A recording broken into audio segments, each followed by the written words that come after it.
This is for all you multi-talented, multitasking, multi-everything people out there. Take it away.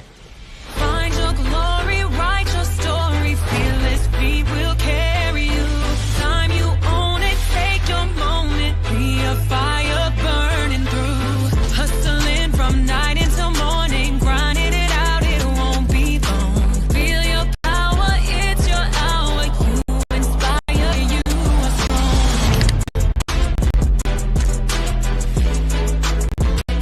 Enjoy your Zola. No applause? You're all fired. Hey, good morning, America.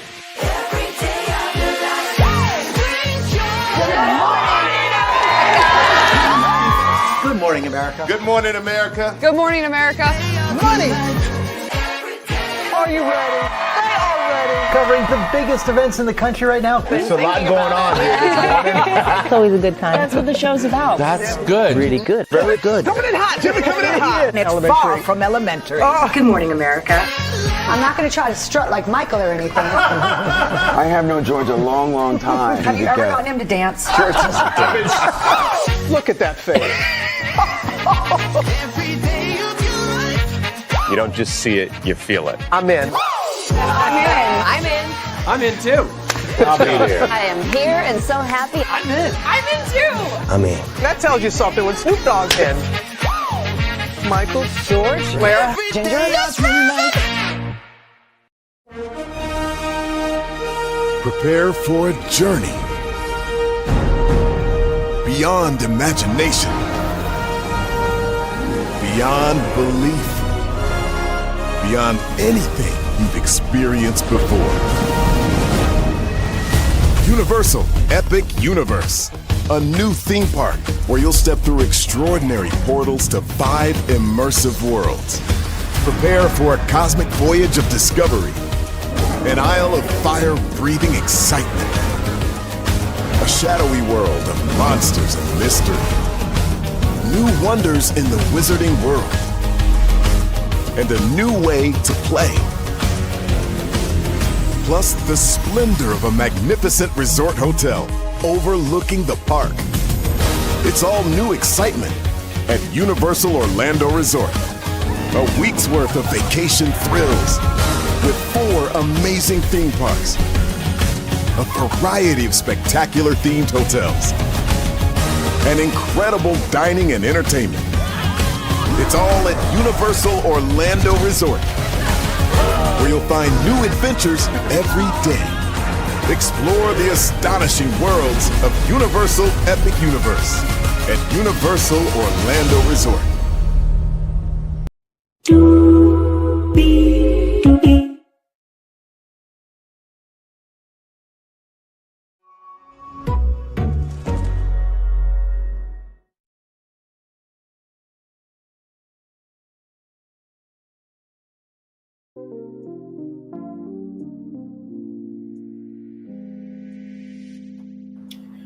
Well, hello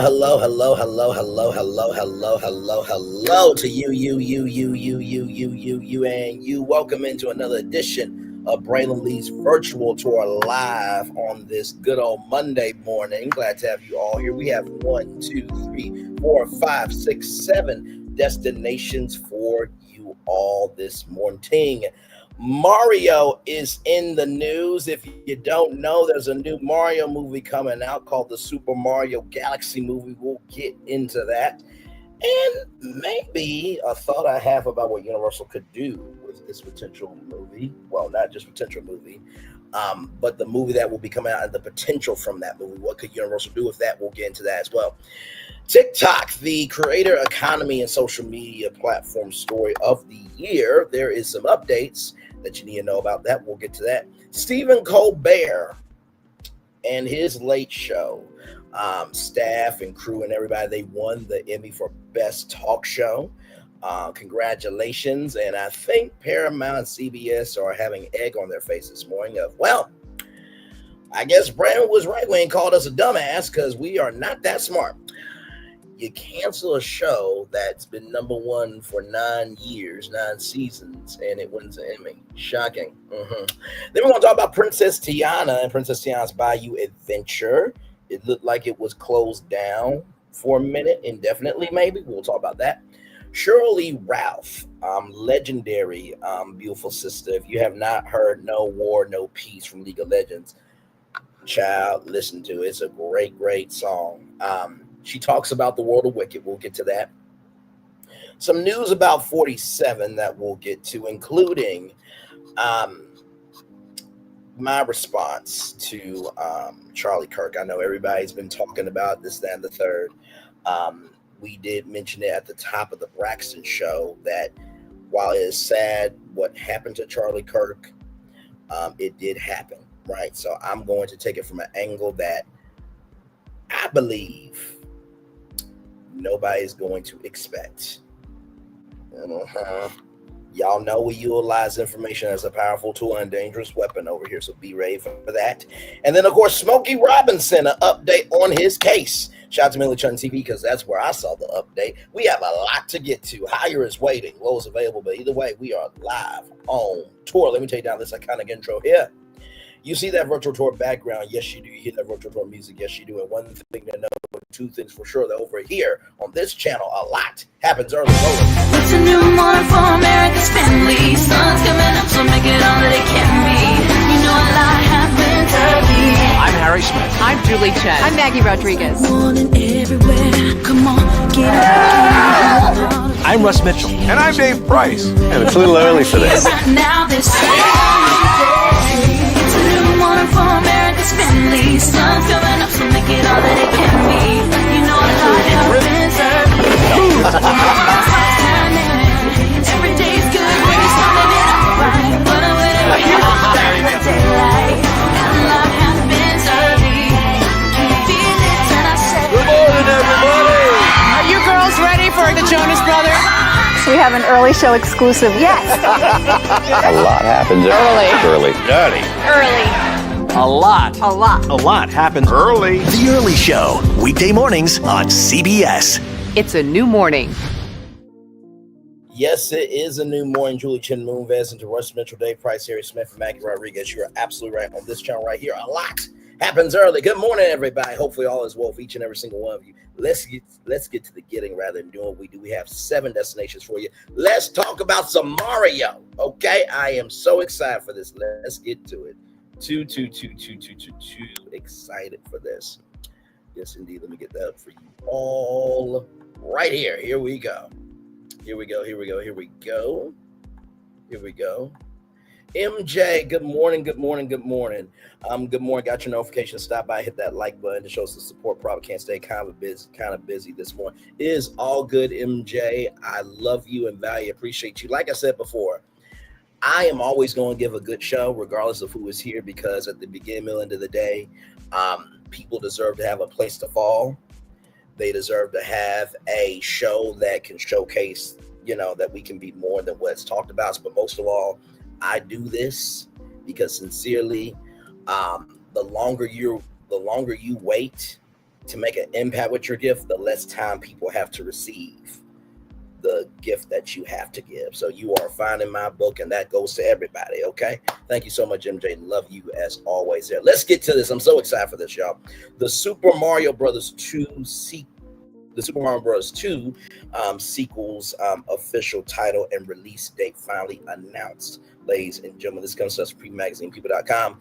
The Super Mario Galaxy movie hits theaters April 3rd, 2026, with Chris Pratt, Anna Taylor-Joy, and Jack Black reprising their lead vocals. So, Chris Pratt revised his voice role as Mario in a sequel titled The Super Mario Galaxy Movie in theaters April 3rd, 2026. Anna Taylor-Joy, Charlie Day, Jack Black, Keegan-Michael Key, and Kevin Michael Richardson will also reprise their voice roles in the upcoming sequel to the 2023 Super Mario Brothers movie.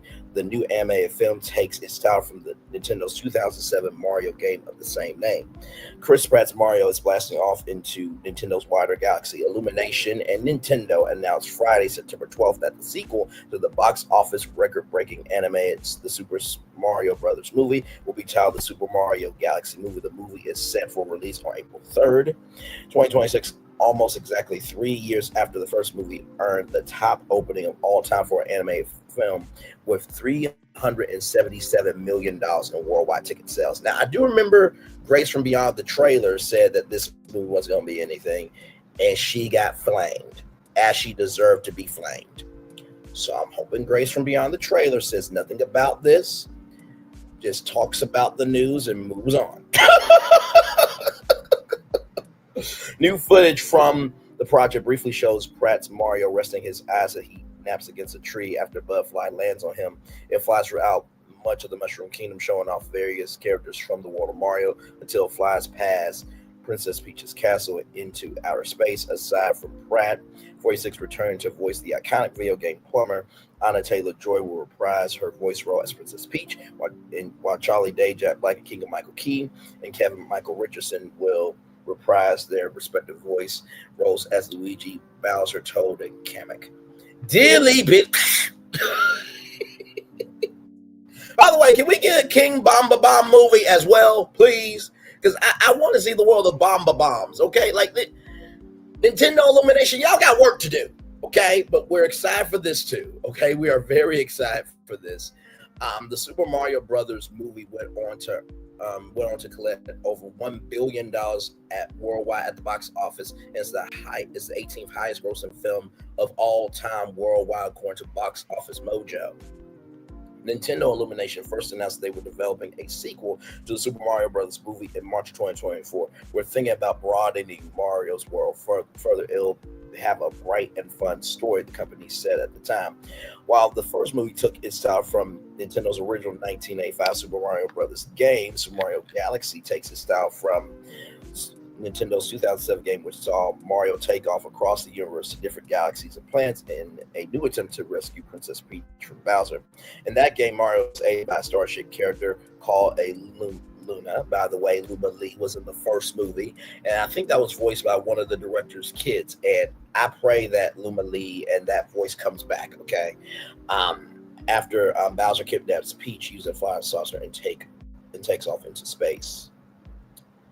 So there is the opening shot there. As you guys know, at the end of the movie, Mario and Luigi moved into the Mushroom Kingdom, and they have the pipe to go back and forth between Brooklyn and the Mushroom Kingdom. Directed by Aaron Nevik and Michael Janik, the Super Mario Brothers movie came from Nintendo Illumination, the studio behind the Despicable Me and Minion franchises. Hoffick and Jones returned to direct the new film in the series. Nintendo and Illumination added in its press release that additional characters and voice cast will be introduced down the line. The Super Mario Galaxy movie hits theaters April 3rd of 2026. Okay, so how cool is that? Let me see if I can find the press release here. And of course I do. So here it is here. The official press release right here. And like I said, happy 40th anniversary to the Super Mario Brothers. Absolutely. It should have been a celebration at, all the Super Nintendo worlds in Orlando and Hollywood and in Japan. So here it is here. So this is the press release here. And by the way, y'all, the Nintendo store really did their good one. Okay, they really did their good one. Let me see if I can find that and give y'all that. I'm just so excited. I am so excited. Give me a moment, y'all. Hang on. There we go. Let's see. Super Mario Galaxy movie. And I want to see, where is Nintendo Store?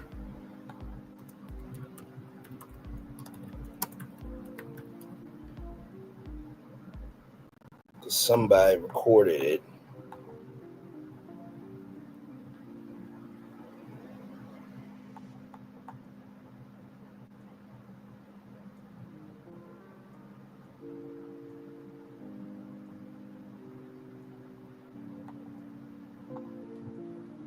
So here it is here, y'all. Here it is right here. Check this out. Look at this. Look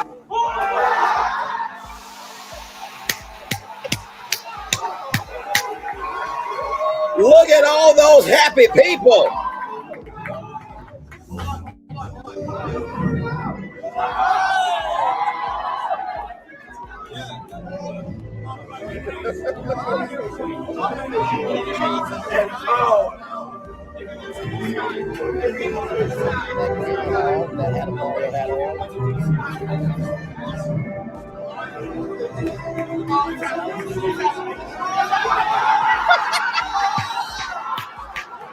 This is why I love my job, man. Oh my God, look at those happy people. Oh my Lord. Shout out to our Escape for that. Look at those happy people. That happened at the Nintendo store in New York. But for those of you who know that store, that was called Nintendo World back in the day. So with that being said, I think we should just watch the sneak peek, don't you? I think we should. Let's do that. Now, of course, I'm going to talk throughout because y'all know how these studios are, even though they post it on YouTube and they want you to be able to talk about it. So, won't be too long. So, opening shot, Mario, right, with the butterfly on his head, right? And don't worry, we have more dynamic video ad afterwards. And this is just the beginning, right? We have that groundhog there with the Mario hat there. You hear the Mario music in the back. Just illumination. I'm gonna say this. Y'all are about y'all business. You understood the assignment and you're like, damn, how can we do it bigger? How can we do it better? How can we do it bolder? How can we do it more colorful? How can we do it more wonderful? Yeah, I love this mechanic of the butterfly because the butterfly is like, you know, flying. And if you think of butterflies and when they can fly, butterflies can fly anywhere, like a rocket can fly anywhere. So great mechanic use there. Great mechanic use. Princess People Castle. And then just the way that just, I mean, come on. I mean, sincerely. And the yellow butterfly with the yellow Luma right there. You hear that? One more time.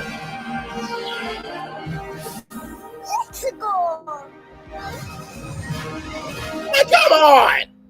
Are you not entertained? Are you not entertained? Are you not entertained? I am so damn excited.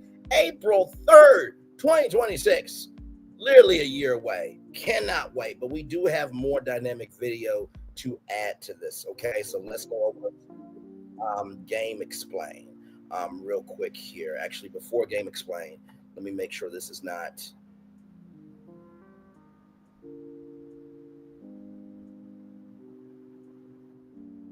Okay, now this is, I don't believe this is real. Okay, but this is just a legend. Here we go. That would be funny. Don't know if that's true. Now, with that being said, let's go over to Game Explain for more. Here we go.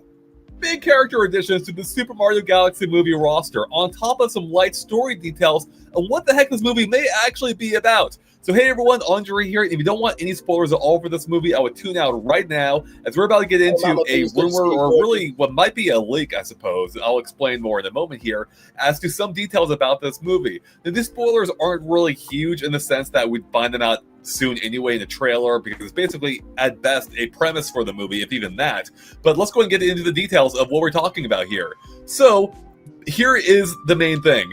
Apparently, Bowser Jr. and Wario may be joining the cast of the Mario movie, and we know this potentially thanks to a description provided to us by a Mexican chain of theaters called Cinepolis that had this description that mentioned those characters along with a few other details. Let me go ahead and switch over to the Portal S Mario account here on Twitter. Great account if you don't already follow them. They provided a translation, which we verified ourselves as well. And according to the translation, what it says that the description for the movie is that new threats, old rivals, in a battle that reaches the stars, Mario, Luigi, Peach, and Yoshi join forces against Wario and Bowser Jr. So this is crazy interesting for a few different reasons. One, it of course cements that Yoshi will be appearing, which we already expected based on the post-credits tease of the first movie, on top of the what appear to be legit leaks now from Old Spice that had Yoshi's design on it. But now it confirms two other things, being Wario and Bowser Jr., who we didn't know at all would be in the movie, beyond possibly speculation for Bowser Jr., considering he was in the original Mario Galaxy. Wario is a complete freaking surprise, though. No one saw this coming, considering he's barely even part of the mainline cast in the games, outside of Mario Land 2. It really only appears in the spin-offs. So that is pretty shocking on its own right. And beyond this, too, not only do we know all these characters could possibly be appearing. Now, I do want to stress real quick, we don't know for sure this is legit or not. It could be a mistake. It'll be a weird thing to type up if that were the case, unless they used an AI generation thing and it made up these random details. But even that would be very weird. So I am inclined to think this is likely rooted in some kind of factual basis, but again, we don't know for sure. In any case, beyond the character... Let me pause this, because one thing to know and two things for sure, and I love my sister very much. I'm going to use some of my sister's, thinking here. For all the fans of Nintendo and Mario and everything in between, my sister, she said when it came to comic books, I wish they could fit everything. I said, here's the difference between the original platform and adapting that platform. If you fit everything into the movie, there is no franchise. So they have to do things a little bit more loosely based. And for everybody who's thinking it's going to be a replica copy of the Super Mario Galaxy movie, that's not going to be the case.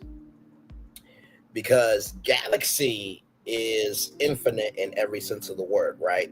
So imagine Waluigi and Wario have their own side storyline, right? That they're trying to, take over the moon, this, that, and the third. And it's this war between Waluigi and Bowser, right? So 2 against 1. So the two sides of evil, they both have an evil plan. But Mario, Luigi, and Peach, they got to stop both of them. That could be a possibility as well. So I think that for these Mario movies, they are going to take the inch and find the miles that they can for these movies. So just give some context, conjecture, and connection there. Let's keep going. Themselves, how it describes it is interesting, because it says new threats, implying a new enemy, old rivalries, which, what does that mean? Is that relating to Bowser, or maybe that relates to Wario? Maybe Mario and Luigi knew Wario from beforehand, kind of like how Spike, was in the first movie, and maybe they have a rivalry too going back. And a battle that reaches the stars, which we obviously knew from the Galaxy title. Mario, Luigi, Peach, and Yoshi are working together. They join forces against Wario and Bowser Jr. So for whatever reason, based on this description, which again may not be actually the case or not, Wario and Bowser Jr. are working together against the rest of the gang. Why? Why are Wario and Bowser Jr. working together? How did Bowser Jr. even encounter Wario? Because Wario, I assume, would be a human like Mario and Luigi, and thereby likely from our world, but possibly also from wherever Peach is from too, since she seems to be from a different world. Possibly Rosalina's world, which seems to be involved here as well, given the whole Galaxy thing. But interestingly, Rosalina is not even mentioned here at all either, which, unless she's like the new threat, which wouldn't that be wild? Maybe she starts off as a threat for whatever reason, maybe a misunderstanding of what's going on here before being turned around. Maybe kind of like how they handled Shadow in, not just the games, but also the recent Sonic movie. Also, you could mention that to Knuckles as well, right? I don't know all my Sonic lore, but in any case, could that be the case? Or maybe it could be that Rosalina is someone that they're trying to find, almost like Luke Skywalker at the end of Episode 7. Which I can maybe see. Maybe she's like an endpoint goal, and maybe she factors into like the final, the Act 3, or maybe she, is only encountered like in Episode 7, as I mentioned, to introduce the next movie being, the sequel to Mario Galaxy, Mario Galaxy movie. All the Mario fans are wondering, like, how in the world is Bowser Jr. a part of this? For those of you who don't know, Bowser Jr. was in Super Mario Sunshine, and there was a thing called Shadow Mario. And you know that line that I said in the midst of this gentleman speaking of, "Don't you take my mama peach away." In Super Mario Sunshine, there's some baby mama, baby daddy drama because Bowser has lied to Bowser Jr., his child, that his mama is Peach. Okay? And so basically,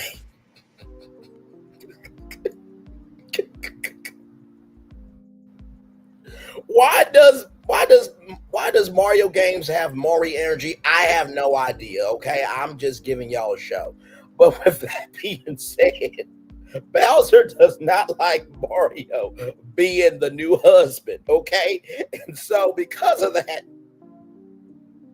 Bowser Jr. learns it, commits all these crimes, and then is at the end revealed as Bowser Jr., right? As Shadow Mario. So it's going to be very interesting to see how, if Wario and Bowser Jr., how they connected. Because, like I said, we did see, Bowser Jr. in the first film, right? But, I genuinely believe that, and this is just me, right? And far be it for me to give an opinion. But like how they have the trailers before the movies and stuff, I feel like maybe you can tease Bowser Jr., right? Just kind of taking over the Mushroom Kingdom in different trailers leading up to next year's movie just to feed the fans. But that's just me though, right? You don't say that Wario is going to be in it, but you just showcase the adventures of Bowser Jr., right? And Bowser Jr.'s friends and this, that, and the third. Just saying. And not to mention, too, I do believe Illumination could do a TV series on some of these characters, right? Because you guys remember the Super Mario Brothers show of Do the Mario. And if you're not watching the Super Mario Brothers show, you're going to turn into a Goomba. So I do believe Nintendo will eventually get into television, too, but that's neither here nor there. And if they do, the series will probably be on...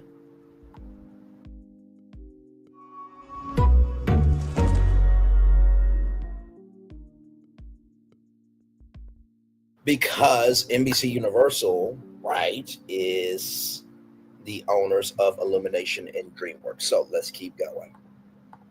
I have no idea. This is crazy. This is kind of crazy, though, and it really makes me wonder, how they're going to fit all this in. Because we have at least 3 new characters now. Yoshi, Wario, and Bowser Jr. That's some sizable additions, not even counting Rosalina. That'd be 4 big additions, assuming that's all there is. Unfortunately, this does likely mean, if this is accurate, Daisy's probably nowhere to be seen because there's no mention of her here. So maybe we're going to have to wait for the 3rd movie. So yeah, chat, I want to hear your thoughts. I need more time to process this, and I'm sure we'll be back with a discussion on more thoughts on how this could work in general. But for now, let me know in the comments below what you kind of think, what you make of this. I'll be honest, I was not expecting to see Wario this soon in the Mario movie. I still have trouble picturing how his giant gaping maw is even going to fit in, especially with him being like a twisted version of Mario. Was he like some kind of Bowser Jr. creation? Bowser Jr. has done the whole Mario disguise thing before with Shadow Mario. Maybe Wario is kind of filling in that gap. I can maybe see that. Maybe he wanted to create a twisted version of Mario. But I can't imagine Wario existing. Interesting concept. I like it because movies are all about interpretation.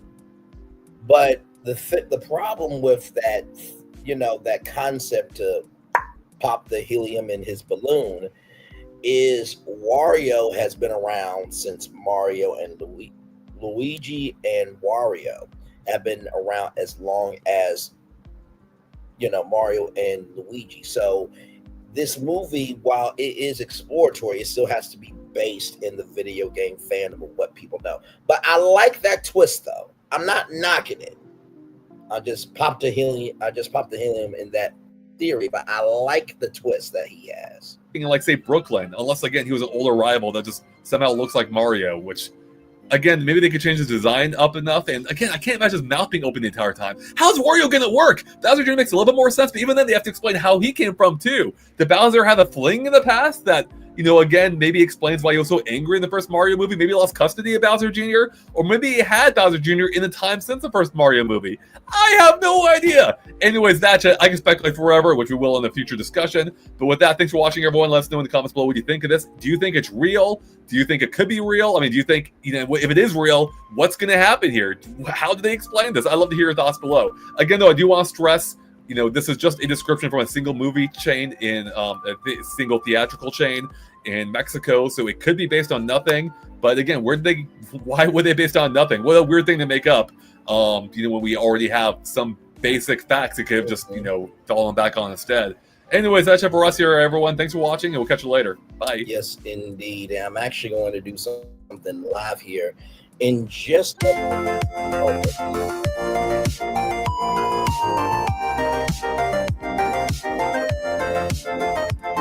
By the way, that is Game Explained.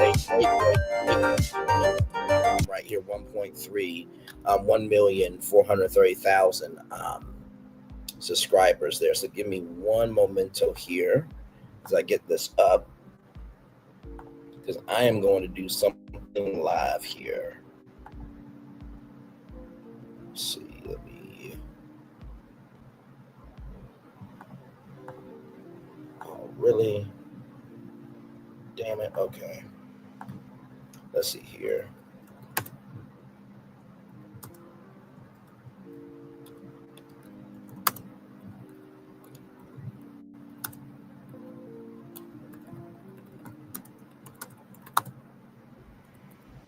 New Super Mario Galaxy.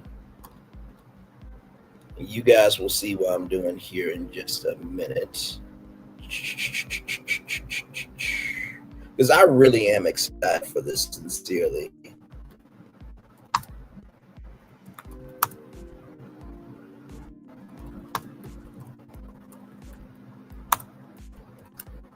Nintendo and Illumination.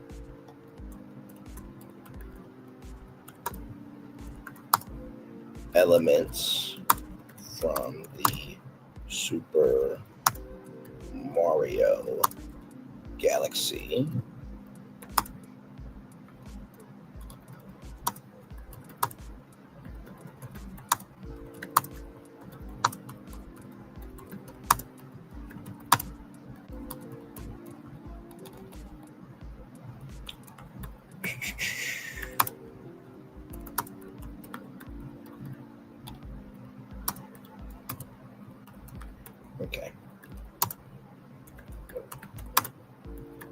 Okay, so we'll get to that here in just a little bit. Let's keep going with this, okay? So this is from Nintendo Everything. Shout out to them. Rumor new characters leaked for the Super Mario Galaxy movie. Cinepolis, a Mexican-based international movie theater chain, may have revealed some new information about the Super Mario Galaxy movie, including previously unannounced characters. The film was officially announced yesterday. As a part of that, brief teaser trailer was shown during Nintendo Direct. That was mostly all, aside from a few words shared by Illumination CEO Chris Minotti, with Mario, Luigi, Peach, Toad, Bowser, and Kamek confirmed. But now we may know about a couple of additional characters that we'll be covering below, so keep that in mind before proceeding. So with that being said, let me go to Illumination.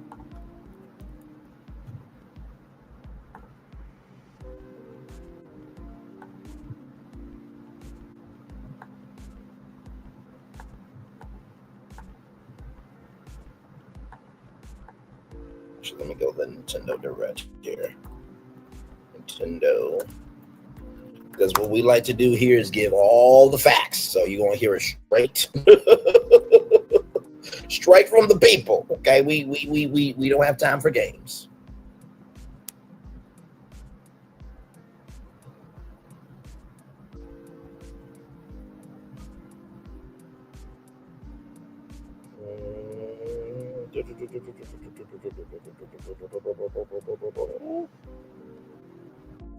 Where the hell is it?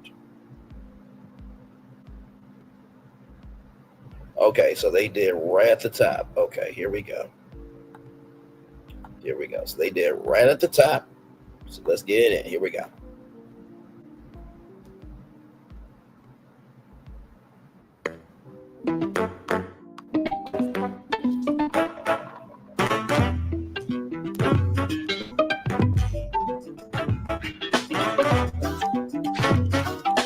Very nice intro.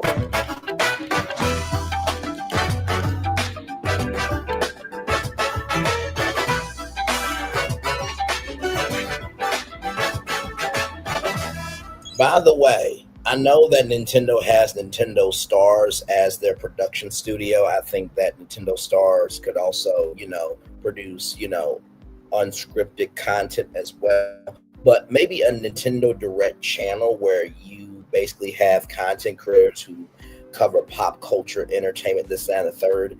These are basically content creators that Nintendo, puts. How can I put this? This Nintendo Direct channel is basically your direct source for some of the best content out there from content creators handpicked by Nintendo. So the Nintendo Direct channel on Nintendo Switch and Nintendo Switch 2 as a channel would be amazing. Just a thought, Nintendo. But if you do that, Brain Lee's Virtual Tour should be on Nintendo Switches and Switch 2s. Just saying. Okay, let's roll on.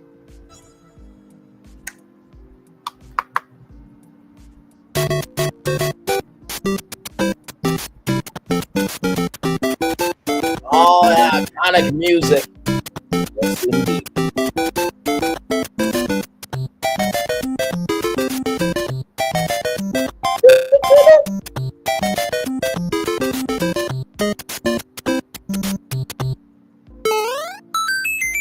That part. Konnichiwa, Miyamoto desu. Hello, I'm Shigeru Miyamoto. We'll start today's Nintendo Direct with the Super Mario Bros. 40th anniversary. Tomorrow, September 13th, marks 40 years since the launch of Super Mario Bros. In Japan.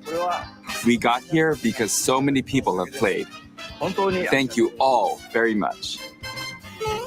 The Mario games have been supported by evolutions in digital technology and gaming consoles. Additionally, Mario has taken on many different designs in the artwork. At the Nintendo Museum, which opened in Kyoto last year, we've created an art gallery that displays character illustrations drawn during the development of different games. There are also illustrations and pixel art from the Mario series. Also, from now through next September, the ticket for admission will change to the design shown here. And starting this December, we're planning a 40th anniversary light display. You'll still need a reservation to enter the museum, but we hope those visiting will check it out. Hey, Nintendo, can y'all do maybe a Nintendo-cade as a family entertainment center? Or maybe that could be a Braylon Lee Virtual Tour live deep dive. Give me some time. Let's keep going. On top of that, I love our damn earlier show. in May, following Japan and Hollywood, we opened the third Super Nintendo World theme park at Universal Epic Universe in Orlando, Florida. We hope you can experience the world of Super Mario in real life. Next is more news about Kyoto. We'll be supporting the Kyoto Marathon, which will take place next February. Since its inception in 1985, the Super Mario series has been running for 40 years, thanks to everyone's support. But this time, Mario himself will be cheering on the runners. This is the race bib that the runners will wear, which has the Nintendo logo on it. We'll be supporting in other ways as well. If you're interested in marathons, why not take the opportunity to run through Kyoto? Also, coming next spring, please take a look at this. Here it is, everybody.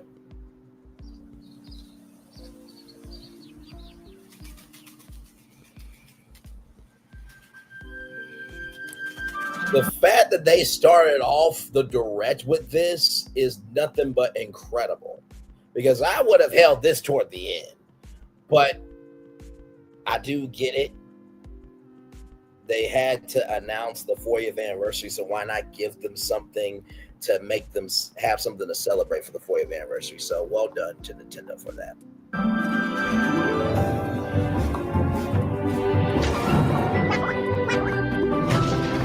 Well, the animation was so breathtaking in this. And don't worry, we got more destinations. Us geeks are geeking out right now, okay?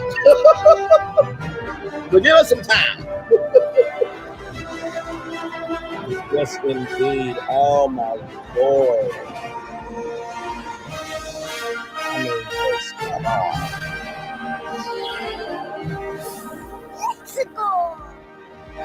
That part.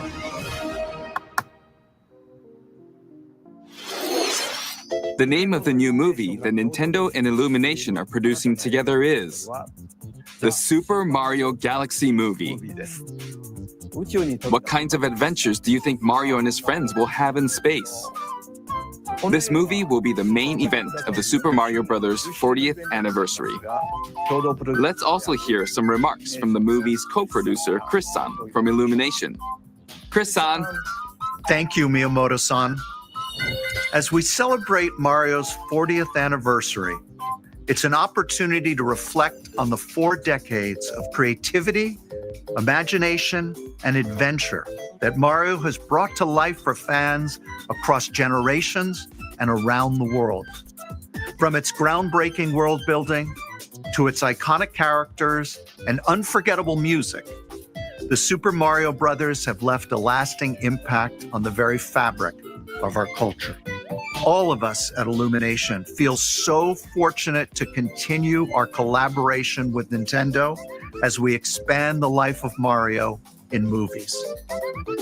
And while the Super Mario Galaxy games are the core inspiration for our story, this next film holds surprises for fans of every Mario era. Ooh. Our directors, Michael Jelinek and Aaron Horvath, along with the extraordinary team of artists at our studio in Paris, are very busy working to deliver a film that aspires to earn its place in the history we're here to celebrate. Brian Tyler is also returning to compose a score that blends together musical themes from Mario's incredible game heritage.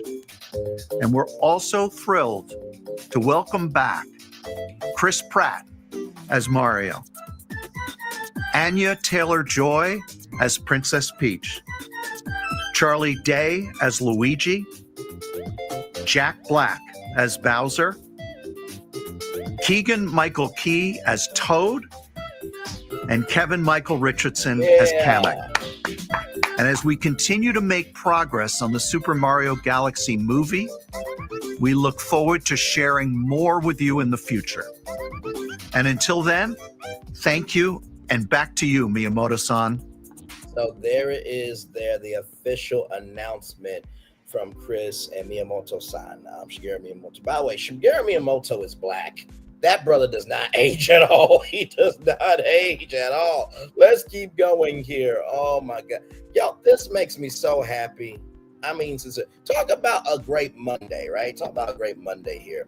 Cineopolis posted about the Super Mario Galaxy movie on Instagram includes the following message: new threats, old rivalries, and a battle that reaches the stars. Mario, Luigi, Peach, and Yoshi join forces against Wario and Bowser Jr. Yoshi was expected, given a tease at the end of the Super Mario Brothers movie. The inclusion of Bowser Jr. and Wario is noteworthy, especially since they could be teaming up. Bowser Jr.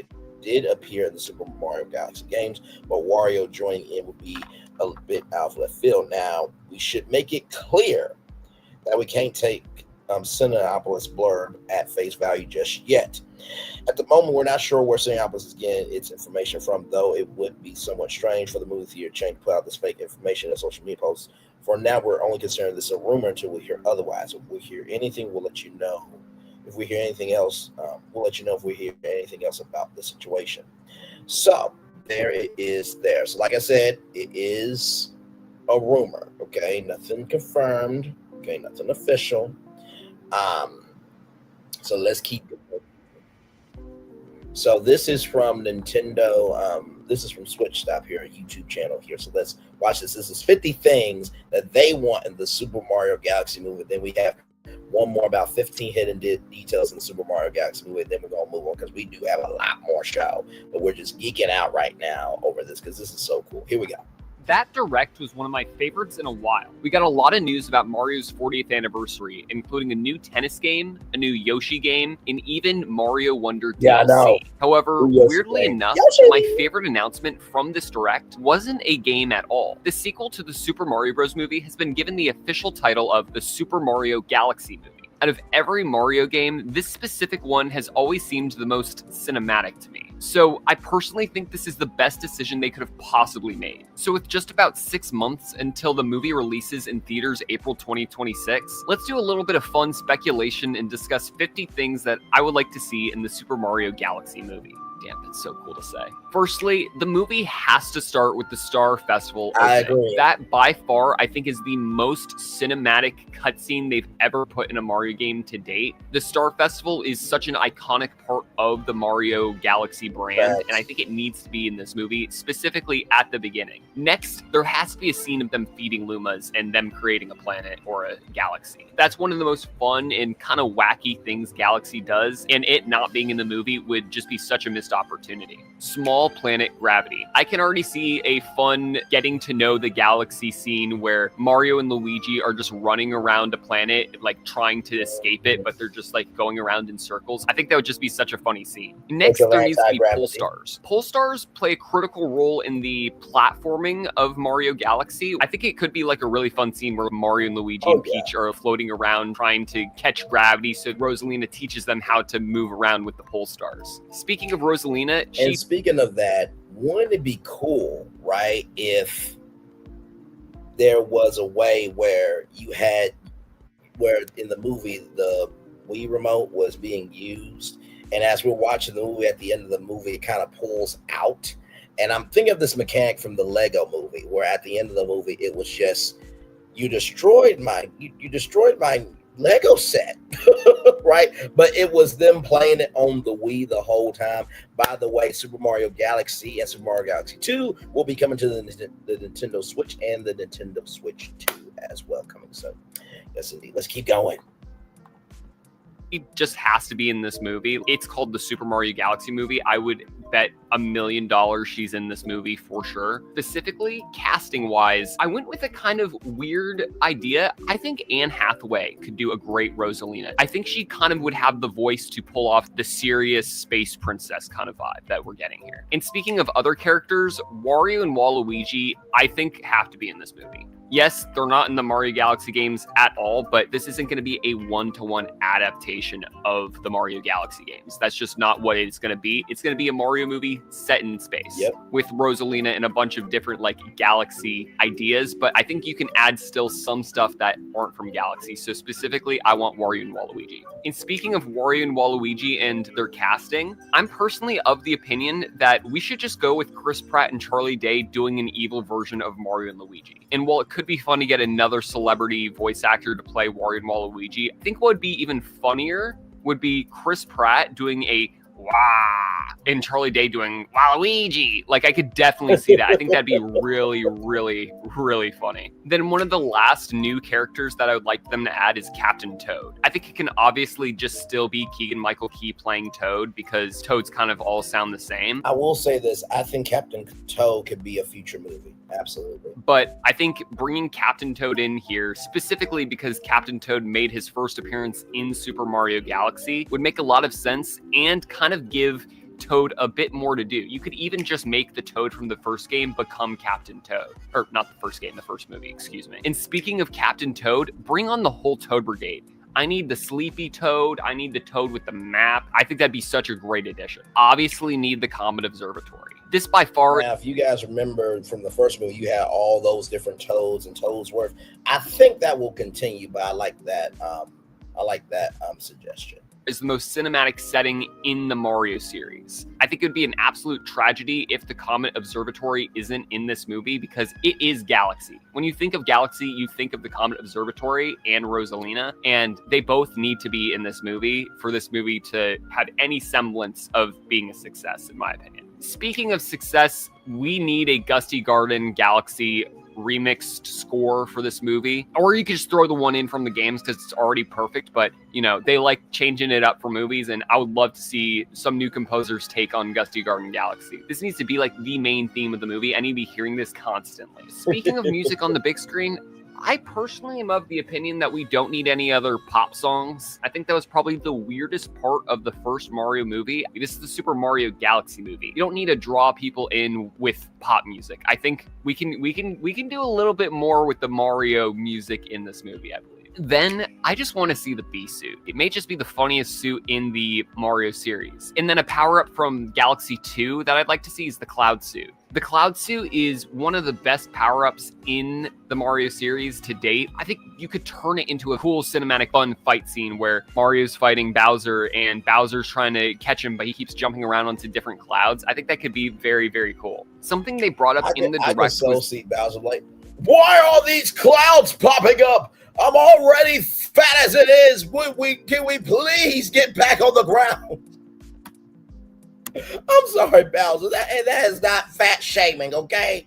Bowser is a big brother, okay? Listen, let's keep rolling. That Mario Galaxy would have new pages to the storybook, and also that they would be releasing a physical version of Rosalina's storybook. This, to me, points to the very obvious... that better be sold at the Nintendo Store New York, San Francisco. It better be sold at the Superstar Store in Orlando.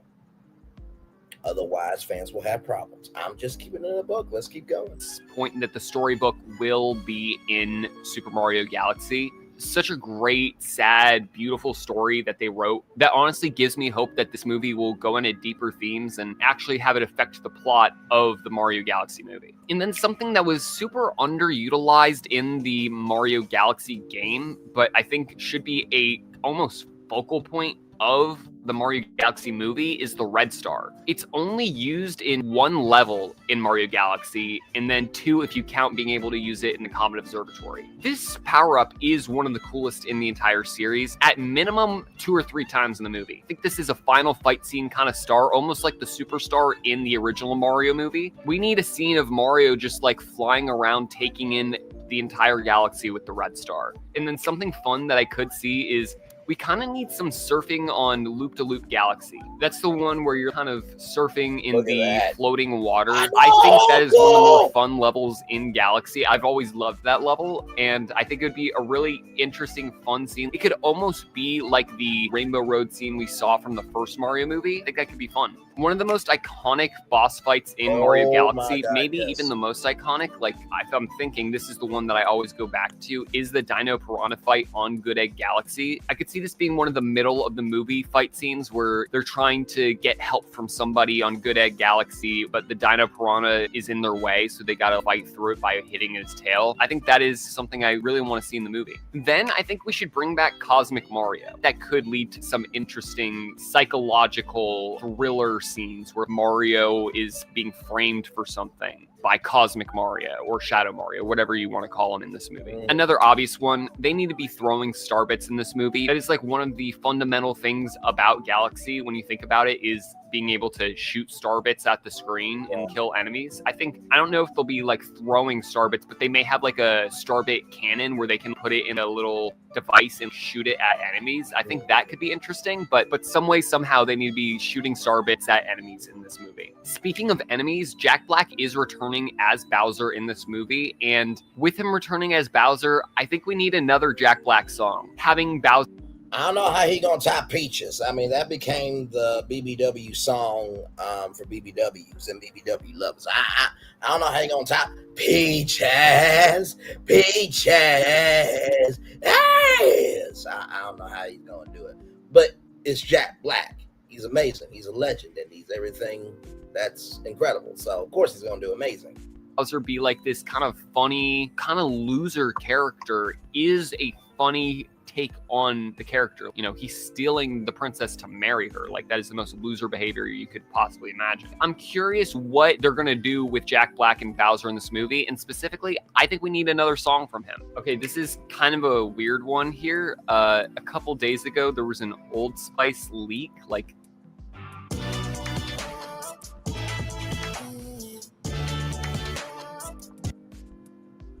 Old Spice the soap for the Super Mario Galaxy. Sincerely, this was a real thing. Let me zoom in here. So as you can see, Smashed Fruit, Brooklyn Bounce, and then Vanilla Sounds, Desert Detour, the Super Mario Galaxy movie. So apparently this will be coming out.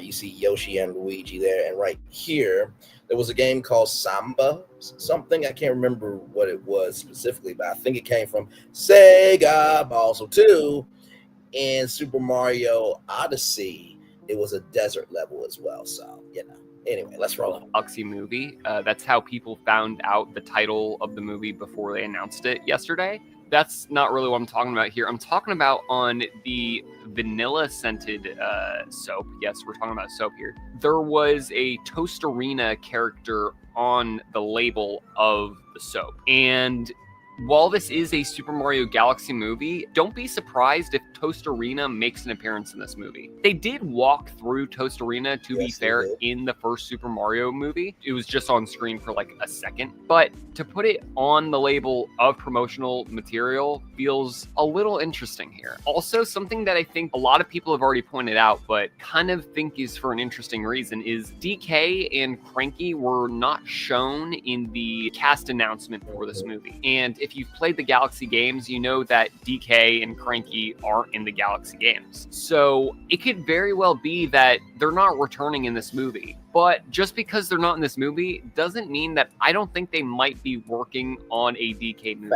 They've been really leaning into Donkey Kong recently, especially with the release of Bonanza. They've done a complete 180 on DK's look, specifically starting with the Super Mario Bros. Movie. So don't be surprised if there is a DK movie in the next couple of years. I think that could be what we're looking towards in the future. I think Sling Stars specifically are a very iconic part of like moving between the different planets on a galaxy. I could definitely see there's a training sequence like the first movie where Mario's getting used to the Sling Stars. I think that's a total possibility. And then somebody from Galaxy 2 that obviously needs to make a return is Lubba. Like, if this movie doesn't have Lubba, it's a failure. Lubba is the best. He is Galaxy. I think they could tease a Luigi's Mansion movie in this movie, or just at least give us Luigi in the Boo House. The Luigi rescue missions were a part of the original Galaxy games. I think they could tease a Luigi's Mansion movie here, or at least just give us like Luigi in a haunted mansion kind of vibe in the movie at some point. I think that could be interesting. Okay, moving on to plot points in this movie. I think that the plot is going to be Bowser is searching for Starbits and Lumas to make his own galaxy. Bowser got his ego hurt in the first movie, and I think Bowser trying to get his own galaxy and steal Starbits and Lumas could be an interesting way for this movie to work.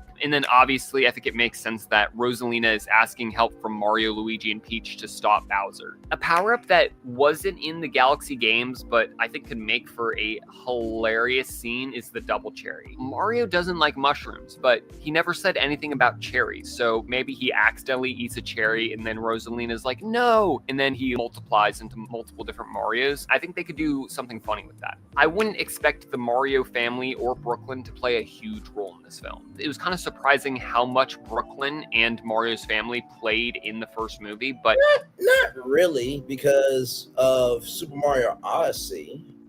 New Donk City was modeled after Brooklyn, and of course, oh my God, I'm blanking. Perline, no, not Perline. Oh my God, hang on, give me a moment.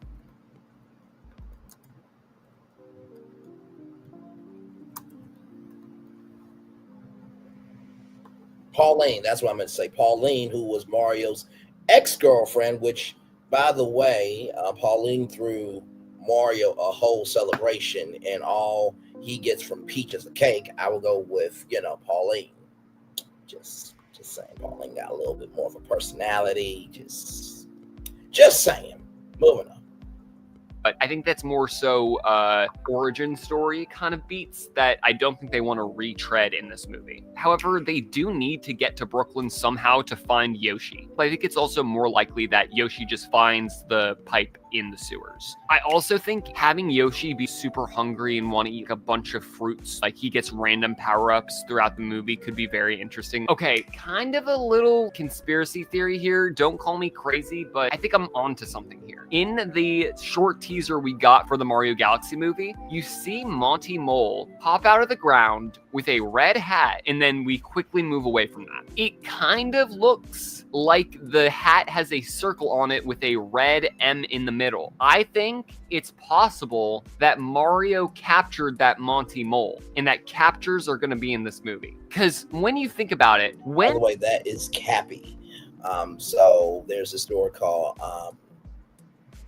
Crazy Cap, where you can go and buy different, caps, and that Mario's hat becomes a mechanic where wherever you put the hat on, you become that. So that's what he... In the Mario series, has a character worn a hat, specifically a red hat, outside of Odyssey? There's got to be a reason that Monty Mole is wearing a hat. It can't just be a random detail. That just wouldn't make any sense at all. So I think there's a non-zero to maybe like 5% chance that captures are in this movie. And then back to plot details, I think part of how we could get the backstory of Rosalina is the library on the Common Observatory is off limits, but Mario and Luigi being, the doofuses that they are, they sneak in there and they steal her storybook to read it, and then Rosalina gets mad at them. And then that kind of like creates a divide between Rosalina and the group. Also, Luma Lee is going to give Mario and the gang the spin jump in this movie. The spin jump is a necessary part of the Mario Galaxy games that should 100% be in this movie, and I think Luma Lee is going to have something to do with it. Luma Lee was the Luma we saw in the first movie, so I would keep that in mind. I also don't want to see a damsel in distress this time. I think we should keep Mario, Luigi, and Peach together for the adventure. That was kind of my least favorite part of the first Super Mario Bros. Movie, is that they... I think that a lot of people who have said that they didn't like Mario and Luigi separating, I think that they needed to showcase the humanity of Mario and Luigi, that, these are two brothers just trying to make it, and they both want to be something bigger than themselves. I think that is a universal theme of we all want to be something to someone, and the journey can be a split journey, but as long as you come back together. So I think people are nitpicking with that, but also too, I get Mario and Luigi, they're together, right? So yeah. Separated Mario and Luigi, and I want to see more scenes with Chris Pratt and Charlie Day. And I also don't want to retread Peach being stolen by Bowser. I think that didn't happen in the first movie, but it's been done 1,000 times in the games, and I think it's more interesting if you keep the whole group together. And I just talked about Loop-de-Loop Galaxy being kind of the Rainbow Road-esque scene from the first movie. However, there was a Mario Kart track that just came out that has a lot to do with Mario Galaxy, Rosalina, and the Comet Observatory, and that is Starview Peak. I think there's a decent chance we see Starview Peak in this movie. Then something else that kind of originally appeared in Mario 64, but was kind of also a feature in Galaxy, is chasing bunnies. Specifically Mips. If you remember, in Mario 64, you chase around Mips for a star, and then in the first level of Mario Galaxy, you chase around bunnies to get to the end and get the spin jump. Then a specific galaxy I really want to make an appearance here is Battle Rock Galaxy. Specifically because of the music, but also Battle Rock Galaxy is great, but I kind of need a cinematic score of Battle Rock Galaxy. I personally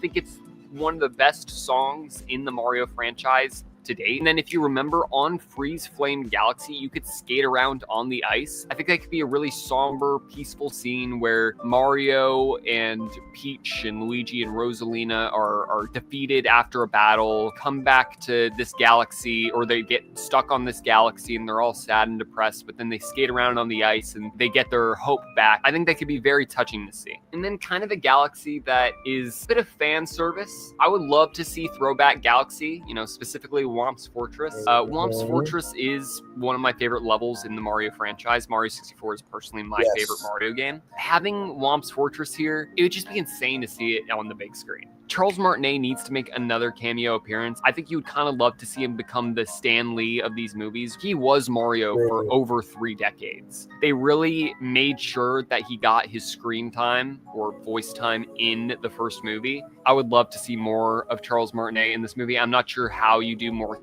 cameos with him, but you can find a character for him. This has nothing to do with Galaxy, but I think if we're in space, we're gonna see the Moon Kingdom. The Moon Kingdom, the final level of Mario Odyssey, I think personally kind of makes sense for this movie. Again, I don't think this is going to be a fully Galaxy movie. I think it's going to have many Galaxy elements, but it's going to be a Mario movie first. And going to the moon for a final battle kind of makes a lot of sense here.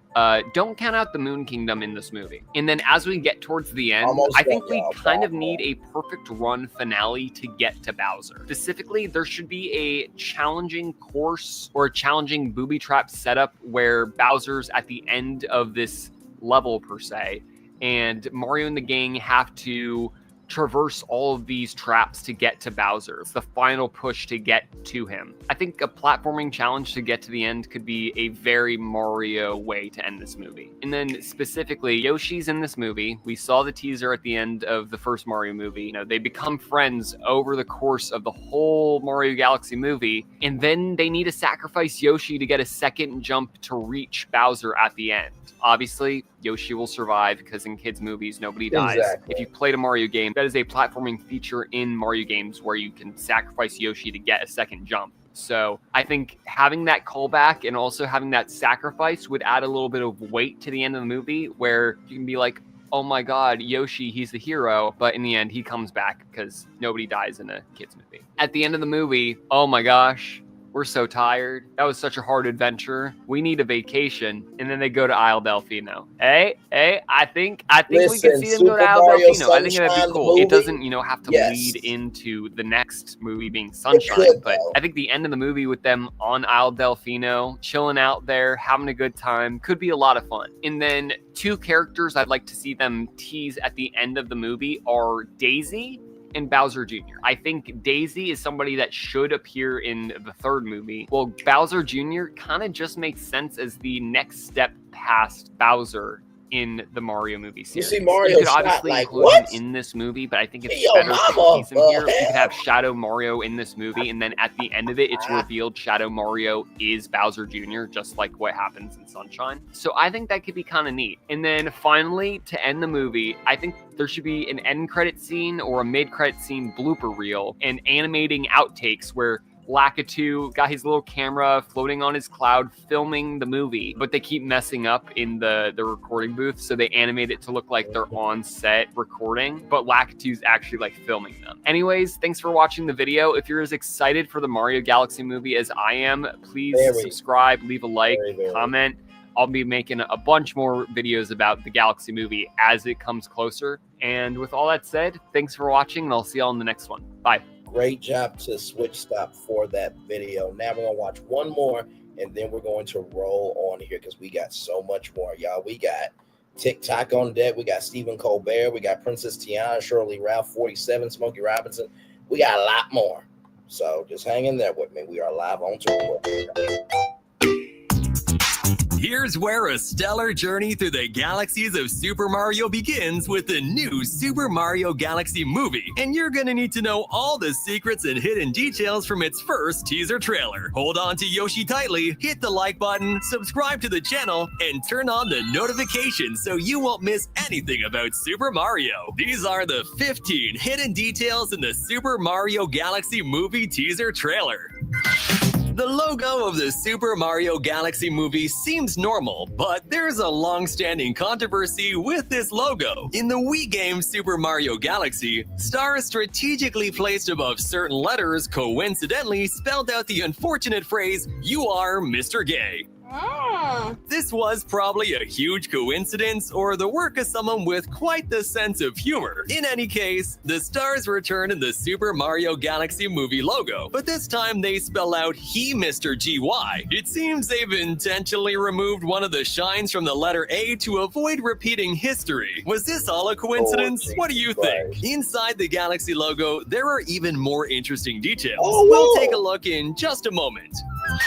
This isn't just a wallet, it's a rare find. There's something different about owning something almost nobody else has. That's why when the fact that the movie is based on Super Mario Galaxy can only mean one thing. Rosalina will be in the movie. This character is among the most tragic in the Super Mario series, having lost her mother at a young age and subsequently traveling the universe with the Lumas as they tried to comfort her. The Super Mario Galaxy movie might not be a tearjerker, but with such a premise, expect to shed at least a tear or two. That the sequel to the Super Mario movie would be about Super Mario Galaxy was almost obvious, especially considering certain clues from the original film. The appearance of the Luma Lee, who constantly wanted to end its own existence, was one, but Peach uttered a particularly intriguing phrase. There's a huge universe out there with a lot of galaxies. This phrase seemed like a direct reference to Super Mario Galaxy, rather unnatural, and hinted at the direction of future Super Mario movies. Turns out, Yoshi's post-credits scene was less important than the Luma's final message.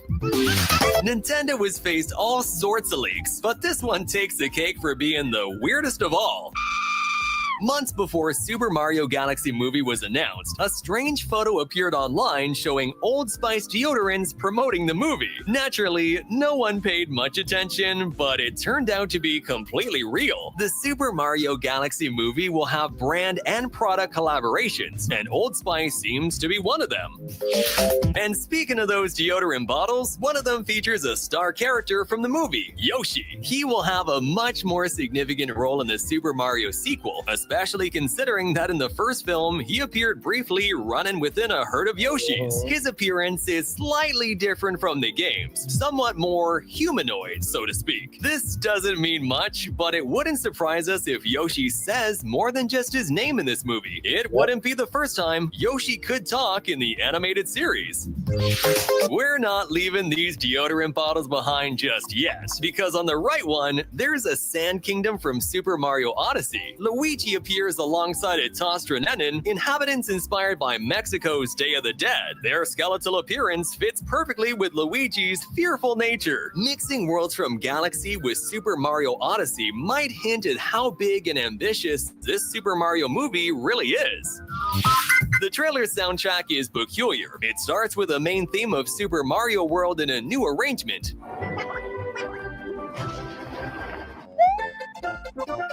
A typical Yoshi reference, but then transforms into the iconic opening sound from Super Mario Galaxy for Wii.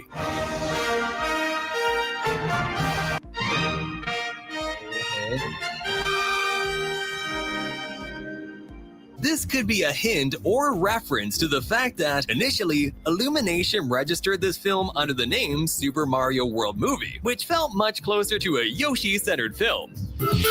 Funny enough, the first character, aside from Mario, shown in the second Super Mario movie is Monty Mole. This enemy first appeared in Super Mario World, and unlike regular Monty Moles, this one wears a cap. It's probably not a new trend in the Mushroom Kingdom, or maybe it is, given hats become popular in Super Mario Odyssey. However, this baseball-style cap likely originates from Brooklyn. Remember, Yoshi's egg ended up in Brooklyn sewers, so we'll surely see this connection in the film. Butterflies can symbolize many things. For Nintendo, they usually mean trouble. In Kirby games, they appear just before the world ends. In Mario 64, they turned into one-up mushrooms or bombs, being quite treacherous. In the Super Mario Galaxy movie, they beautifully reference the game's ending. Mario wakes up in the Mushroom Kingdom with a butterfly landing on him at the end of Super Mario Galaxy. Starting the movie with this ending is a nice nod to how Galaxy's story continues on screen. During the aerial tour over the Mushroom Kingdom, many trees are visible, but some stand out. These bell-shaped ones produce the Super Bell power-ups Mario already used in the first film. Plus, it's spring in the kingdom, and colorful trees are everywhere, a striking detail never before seen in Mario games.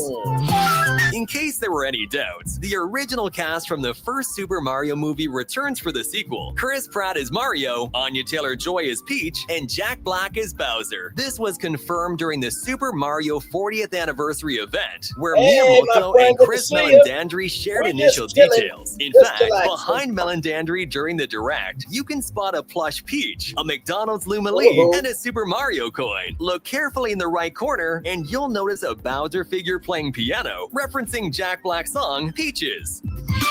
The Super Mario Galaxy movie logo hides more secrets than you'd imagine. Look closely at the word galaxy, and you'll spot Bowser's airship used for space navigation. You'll also find planets shaped like question blocks, planets with breakable crystals from the game, a black hole within a destroyed planet, a UFO, like the one Bowser used to kidnap Peach's castle. This looks like the Honey Hive Galaxy. And most importantly, the planet where Mario awakens at the start of Super Mario Galaxy. This is why I appreciate YouTube. I didn't even think to look inside the logo.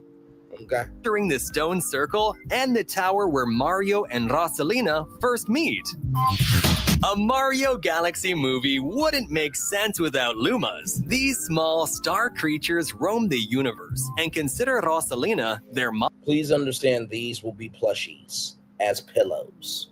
Okay? Understand that. That's going to happen. Okay?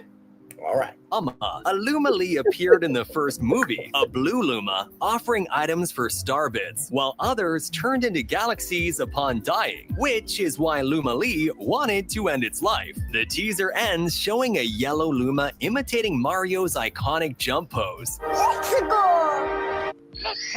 This might be the companion character accompanying Mario on his adventure, similar to the apricot-colored Luma in the game. Now, we don't know if that voice is going to be the child from the first film, but I have to say that that voice did its job, and that voice better be in the movie, Illumination and Nintendo. I don't want to have any problems with you. I want y'all to win, but don't give me problems where we have to have problems. You understand? Okay. At a glance, several iconic Super Mario enemies appear. Monty Mole, mentioned earlier, and debuting in a movie for the first time. Cheerful Cheep Cheep swimming in a river, Bitty Butts patrolling near a tree, and Toads. Not enemies, but shown fishing, guarding Peach's castle doors, and wandering around the Mushroom Kingdom.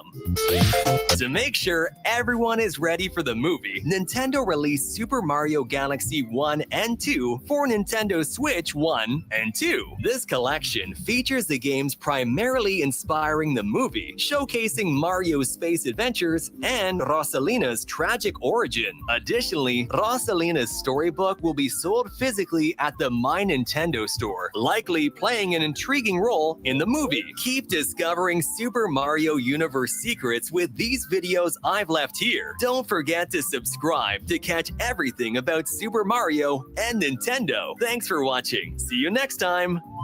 And could it be a Super Mario Galaxy 3 coming? Hey, listen. Okay, you saw the thumbnail. You know my voice is damn. You know why you're here. One more thing. Just one more thing. We do know about Super Nintendo World, right?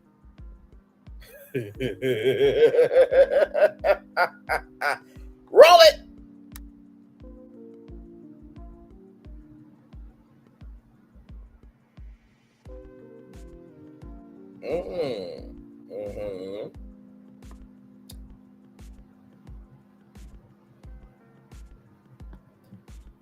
Universal, you're welcome for this. I love our damn show so much. I do. Okay, so let me read this here. Here's a fully fleshed out dark ride concept for a Super Mario Galaxy movie ride at Super Nintendo World Epic Universe Universal Land Resort. This is the last thing we're going to move on, okay? Super Mario Galaxy Cosmic Adventure movie inspired dark ride for Super Nintendo World. Ride system, trackless dark ride vehicle shaped like Luma star pods, each seeing 6 guests, motion-based plus spinning elements to simulate the fun of space traversal. Vehicles can jump, tilt to mimic gravity shifts like the game. Uses like projection mapping, massive LED domes, animatronics, practical effects. The queue experience, guests enter through the Cosmic Observatory with Rosalina's voice guiding them. Holographic star maps, Luma animatronics, and windows overlooking galaxies create anticipation. Queue transitions into a Stardust Garden, glowing plants and fiber optic stars everywhere. Story setup tied to movie in the games. Bowser has stolen the Grand Star from Rosalina's Comet Observatory to fuel his cosmic fleet. Mario, Luigi, Peach, and Rosalina recruit riders to help recover the star and restore balance to the galaxy. So Ride experience scene breakdown. Number 1, launch from observatory. Vehicle spin into a star field dome projection. A burst of wind and lights. A star pods blast off into space. Number 2, planet hopping.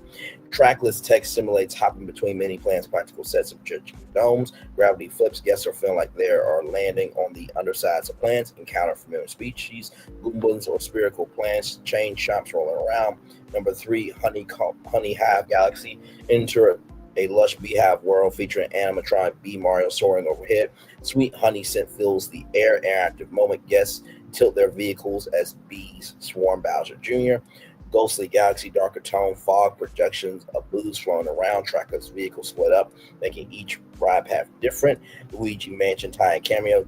Luigi trembling holding a poltergeist. And by the way, that is in Bowser's Castle. Okay. Bowser's Cosmic Fortress, huge lava chamber with towering Bowser animatronic, fireball projection map and heat blast. Vehicles spin around as Bowser attacks. Grand Star Finale. The Grand Star Finale, Rosalina appears at dazzling holographic projection. Luma sing as Mario and friends defeat Bowser. Grand Star Restore vehicles soar through a warp tunnel of light. And then number 7, vehicles gently drift back to the Cosmic Observatory as Rosalina thanks guests.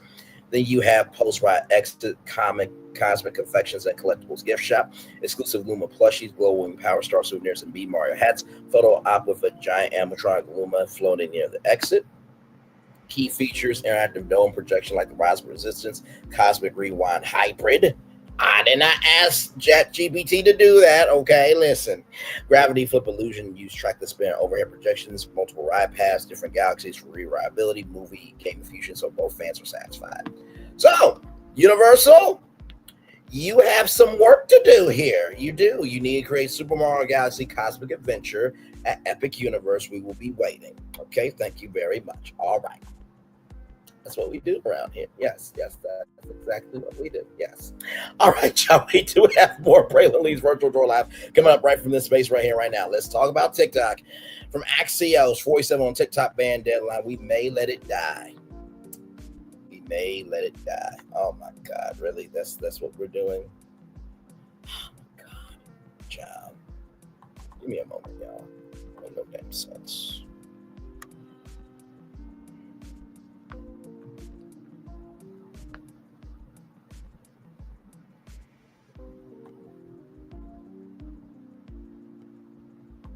Give me a moment. Like, good damn.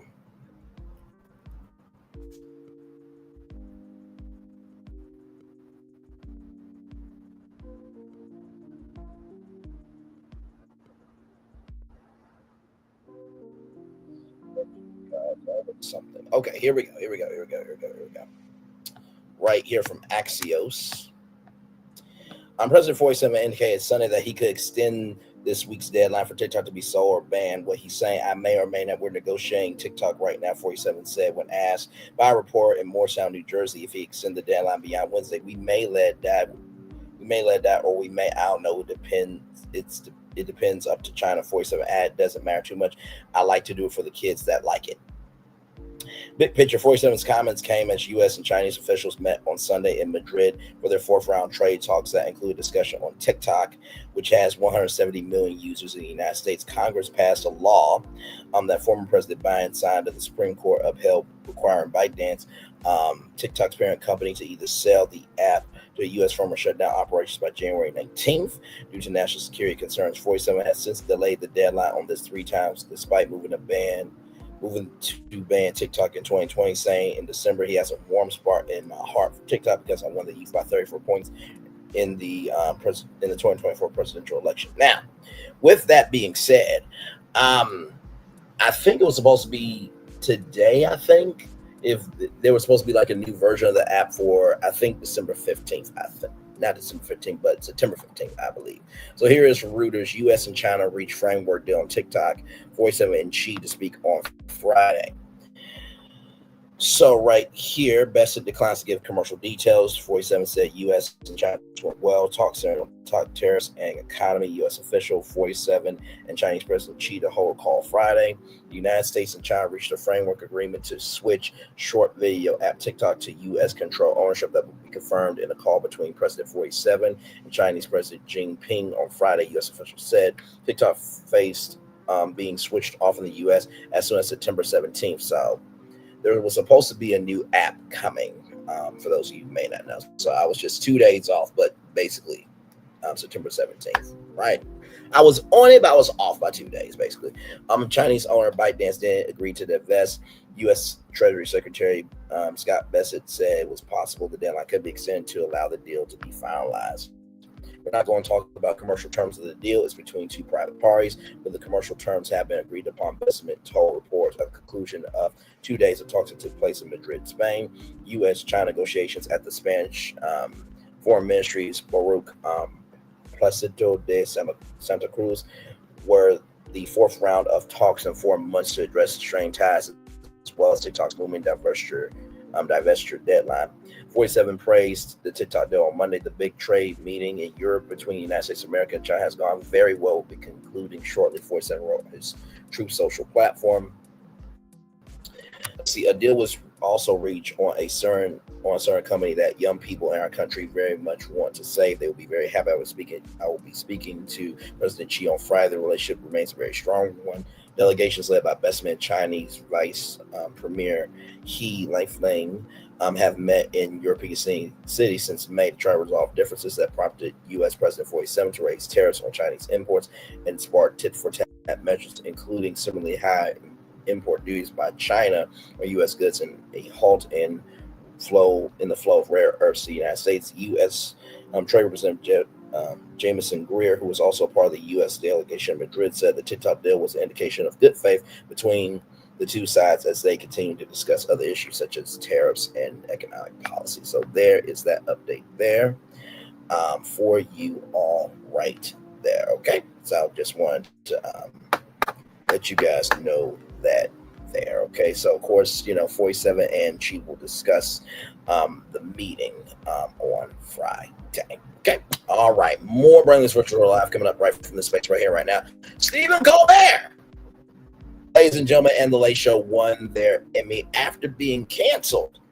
I wonder how Paramount is feeling. I wonder how CBS is feeling right now. From Deadline.com, Stephen Colbert hopes late night has long-term future after Late Show wins first main late Emmy after 2 months after being axed.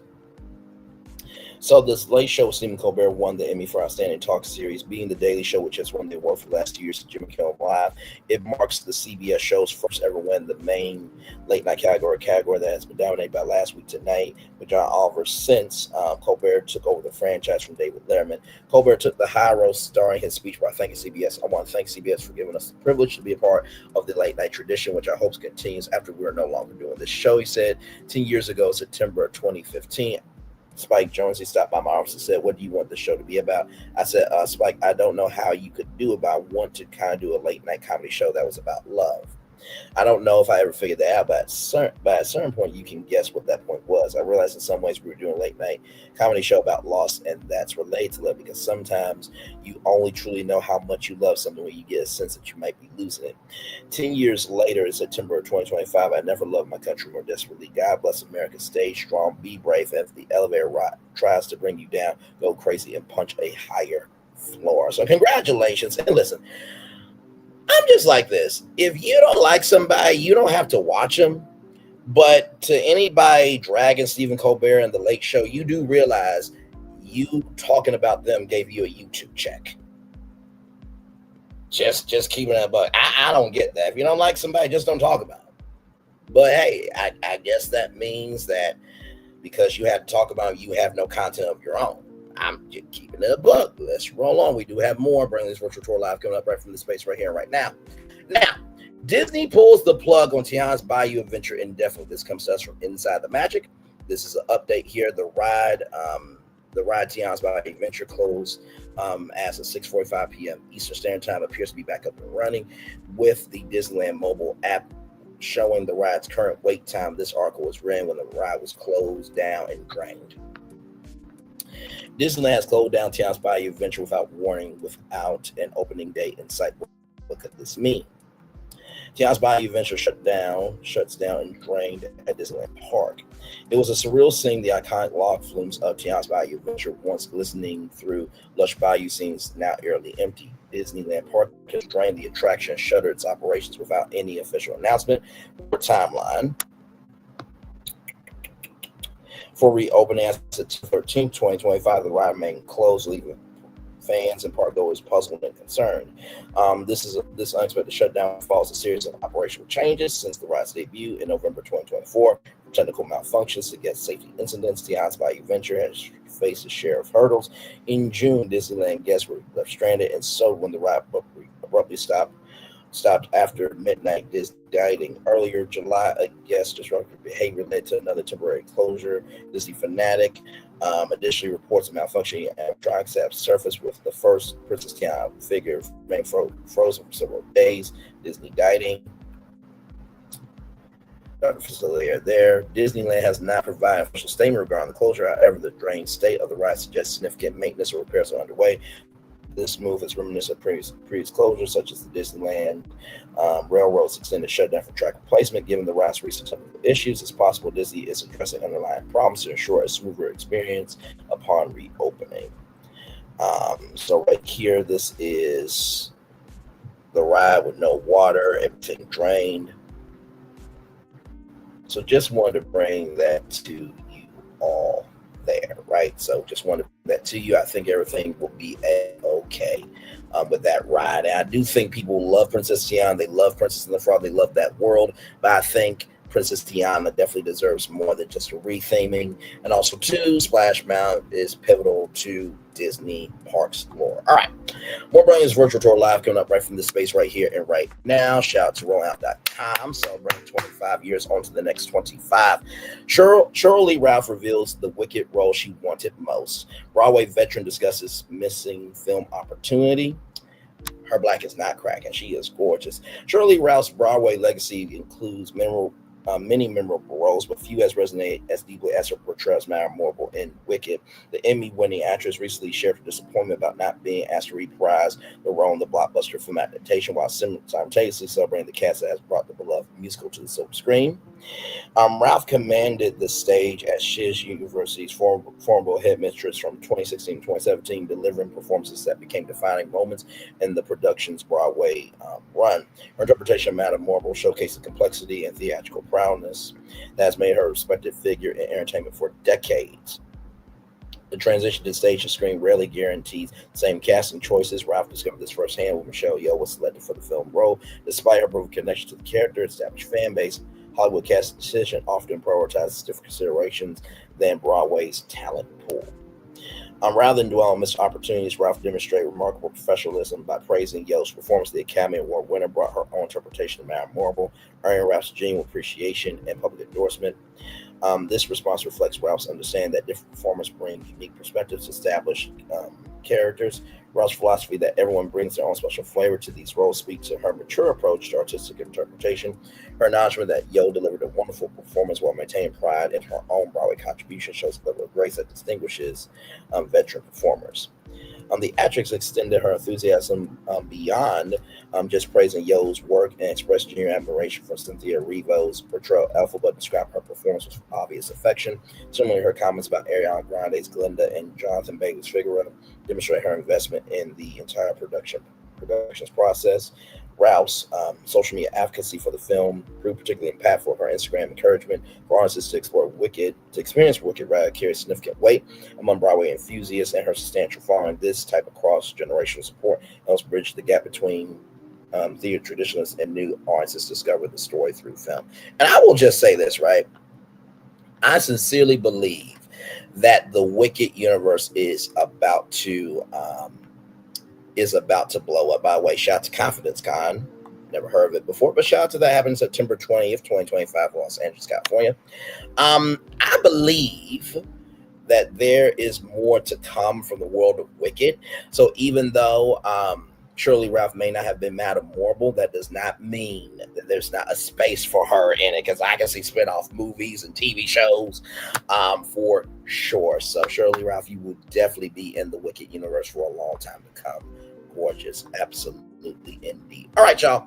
More brand news virtual tour live coming up right from the space right here, right now from blacknews.com.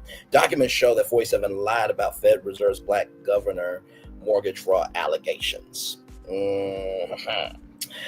Federal Reserve Governor Lisa Cook is being vindicated by newly revealed documents that undercut allegations of mortgage fraud leveled by the 47 administration. Financial forms obtained by NBC News show Cook's Atlanta home was consistently identified as a vacation home and never claimed to be her primary residence, directly contradicting accusations that she misled lenders. The record suggests that the case against Cook was built on shaky ground, may have been driven by more politics than fact.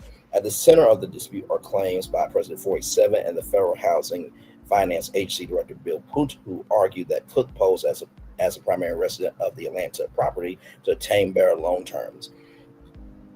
Are we really doing this when him and his dad tried to not have blacks be able to get affordable housing? Are we really doing this? Okay, then.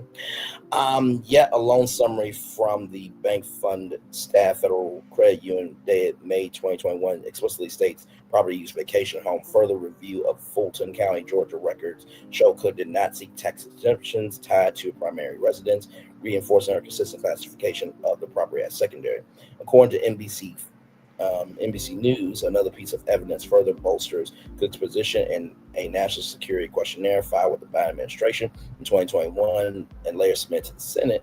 Cook clearly identified the Atlanta address as her second home. These disclosures, paired with the absence of any documentation, suggest otherwise making it increasingly difficult to sustain the 47 administration's narrative. Critics now argue that officials exaggerate or misrepresent facts in order to discredit Cook. Despite the mounting evidence in her favor, Cook escalated the accusations, referring to the matter to Attorney General Pam Bondi, claiming Cook falsified records not only in Atlanta, but also in Ann Arbor, Michigan. 47 echoed the claims on Truth Social, declared he was removing her from the Federal Reserve, but a federal judge blocked the move, allowing Cook to retain her permanent vote on the Fed's powerful interest rate setting committee. The administration has since appealed, but its case appears to be weakened by the very documents it overlooked. Cook's legal team has stood firm, stating in court filings that she did not ever commit mortgage fraud. They point to the transparency of her filings and the consistency of her disclosures as proof she acted lawfully. The Federal Reserve, meanwhile, has made it clear it will abide by the outcome of her case, underscoring confidence in the judicial process rather than bowing to political pressure. This episode raises larger questions about credibility within the 47 administration, as the evidence suggests officials advance allegations that do not hold up to scrutiny with documentation. Pointing to her innocent, Cook now stands as both a central figure in defending the independence of the Federal Reserve and as someone whose reputation has been unfairly targeted. The case has become less about her conduct and more about whether the administration attempted to mislead the public in pursuit of a political objective. No surprise there. I think that at the beginning, middle, end of the day, right is right and wrong is wrong, right? And this person, the president, was convicted, had a bunch of money that he had to pay, doesn't have to pay it now, but he can't serve on a board in New York for 3 years, right? And Nina, I mentioned he wanted the Central Park 5 to be unalived for a crime that they did not commit. And E. Jean Carroll, let's not go back to that great case where the allegations were substantially true, said by a U.S. federal court judge, and used campaign funds to pay Stormy Downs. Shall I continue? Breaking news. 47's DOJ sued by Epstein prosecutor Maureen Coleman over illegal firing. And on top of all this, 47 advocates to end quarterly earnings reports. President 47 floated the idea of money that of companies no longer provide earnings report on a quarterly basis, switching to semi-annual instead. Oh, my Lord. Supporters of the current system says it provides investors with timely opportunity as well as transparency about the public companies. In a Truth Social post, 47 said the idea is subject to SEC approval, Securities Exchange Commission approval, and would save money, allow managers to focus on properly running their companies. Did you ever hear the statement that China has a 50 to 100 year review on management of a company where we run our companies on a quarterly basis? Not good, 47 said. You know, sincerely, you want companies to switch a system that works for them, right? But yet Let anybody pull up your calling card. You want to have a Mitch fit. Is that what you want to do? Is that what you want to do? Is that what you really, really want to do? And listen, I'm going to just say this. I saw WDW Pro and his team and a lot of people on social media giving praise, glory, and honor to Charlie Kirk. Now, listen. Over here, we give the facts. Context, conjecture, and connection. The question was asked, what do you believe about mass powings? Charlie Kirk's answer was, with or without gang violence. And then that happened. That is a fact. Nobody is celebrating that fact. Okay? Nobody, right? And I say nobody's celebrating the fact of how the story was told because those are the facts. You can't get upset over facts. Okay?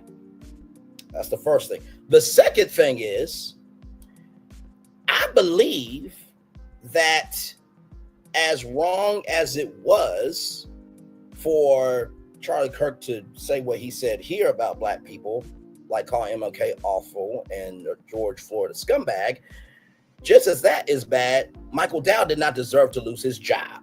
When you are a commentator on national television, you are paid to give your opinion. And if WDW Pro has the right to call out people from Disney, this, that, and the third, people have the right to disagree with WDW Pro and everybody that's celebrating Charlie Kirk, right? So my opinion is this. Two things can be true. You have the right to feel the way that you feel that this should not have happened, but you can also not negate the past and what has been said so you can have content. Because I'm just keeping it a buck. Right is right and wrong is wrong. Nobody should be unalived. But did anybody have this energy when those kids in Florida marched for their lives? No. Did anybody have that energy when Steve Scalise got piled? No. When Nancy Pelosi and her husband went through what they went through? No. Gabby Giffords. Shall we continue on? So don't get big, mad, and mighty and strong and all that stuff on your panel, WDW Pro and everybody else who's celebrating this. But yet, y'all not giving a fuck about anybody else who's gone through pal violence either. I didn't make that up. He said that. So with that being said, let's play this video here. And by the way, it's called the First Amendment. Everybody got the right to say what they want to say, right? WDW Pro and everybody celebrating Charlie Kirk. Y'all got the right to say that. Everybody else got the right to fight against it. It is what it is. There was a point in time that the First Amendment was not a social political football. But my Lord Jesus, having a difference of opinion is a crime nowadays. And would it be fair to say that, you know, if you're going to be for something, then you got to stand for all of it, not just what you want to talk about to have content? Because WDW Pro, that would mean you're pro Walt Disney World. In that case, you need to make a political channel, if that's the case. And to everybody else that want to jump into this conversation, but yet not jump into other conversation where other people have been hurt. And like I said, this is no disrespect, but we got to call for what it is. Right is right, wrong is wrong. Do what you say you're going to do. If you're going to call everybody else out, you also got to call out the wrong. Just because you don't have the best to give in terms of opinion doesn't mean your opinion does not matter. Let's play this right here. Here we go. Be assassinated. Charlie Kirk did not deserve to be assassinated. But I'm overwhelmed seeing the flags of the United States of America at half staff calling this nation to honor and venerate a man who was an unapologetic racist and spent all of his life sowing seeds of division and hate into this land.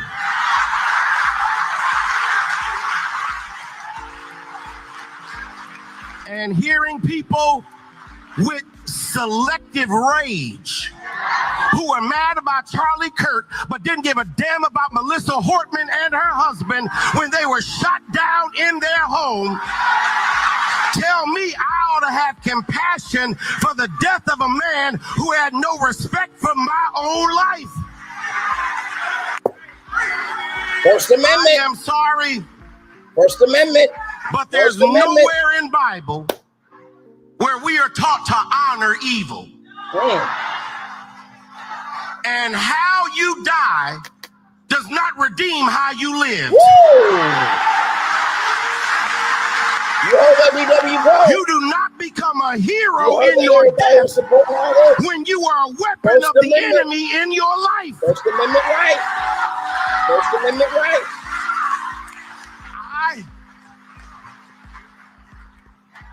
I can abhor the violence that took your life, but I don't have to celebrate how you chose to live. I am overwhelmed. What's understood doesn't need to be explained, but if it needs to be explained, it's going to stand for something. And that's what we call the First Amendment right. Moving on. I told y'all I was going to have a take in a way that you didn't expect. The power of media can be a powerful tool or a dangerous weapon. How you use it is up to you. With that being said, let's roll on.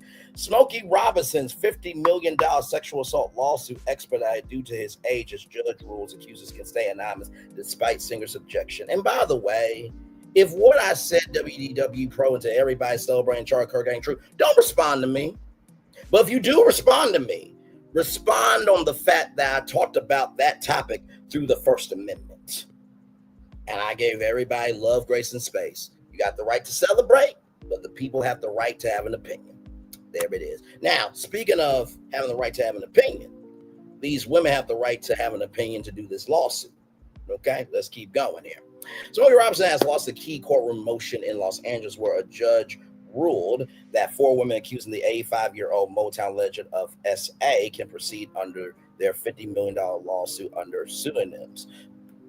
According to All Hip Hop, the plaintiffs, all former housekeepers, remain anonymous for now, despite Robinson's legal team arguing that they forfeit privacy by attending a May press conference with masks and sunglasses. Their lawyers said the Latina women featured reprisals related to their immigration status. Judge Gregory W. Brazil sided with the women, saying this early in the case, I don't think their identities need to be revealed. Maybe later, but for now, you are not harmed. They know who you are. Robinson, who denies all allegations, filed a $500 million counter lawsuit for defamation and elder abuse. His attorney, Christopher Frost, said that plaintiff's attorneys outlined false allegations trying to enlist the public as an unwilling participant in the media circus. The trial begins October 11, 2027. So it looks like we got another trial to cover. And it's interesting that this trial is going to begin the day after Diddy is sentenced, October 3rd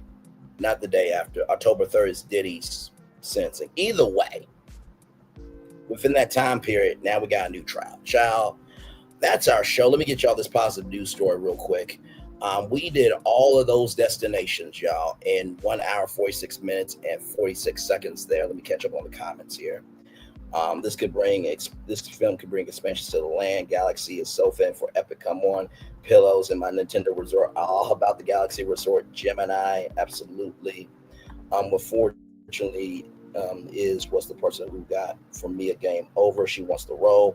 Are we teasing Wicked for the Bear sequel 3? I like that. It's for the better folks. Aha, the human response. Don't tell me what's for the Bear. LOL. Absolutely. Let me get this up for y'all here. Now, of course, you guys may or may not know this, but we talked about this with Genuine Tyrese. I thought this was hilarious, so give me a moment. Here we go. Yo, Jack in the streets, morning take. Oh, you know what it is. I got my dog, Miss Shanique, in the building. What up, gang? What up? Good morning. My partner, Shout in the building. What they do? What my name is? Hey, man, it's always something going on around here. You know what I'm saying? I guess we got to let it be known, man. We got a guest on the phone, man, that, you know what? He got something popping real big in the city. Ladies and gentlemen, It is the one and only. It's the same OG, Mr. Genuine. Good morning, Genuine. Y'all, how you doing, beautiful? Y'all are crazy though, man. That's funny. The whole thing y'all got going up at the Tyrese versus Genuine, you know. It's so funny how some things can organically just, you know, create a new narrative in the culture. And right now people are questioning that, man. What's your thoughts on that? Tyrese just flies off the handle. He know he can't mess with me. He knows that. Can Tyrese dance? Because you can dance. You was giving it to us, so.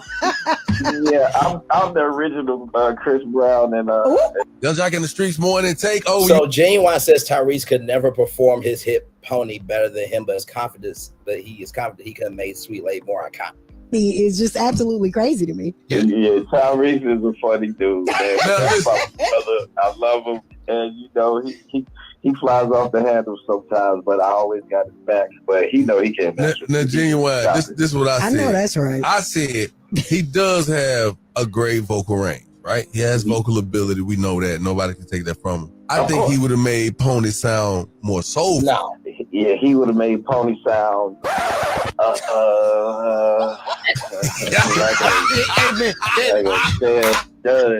have been riding Pony to heaven.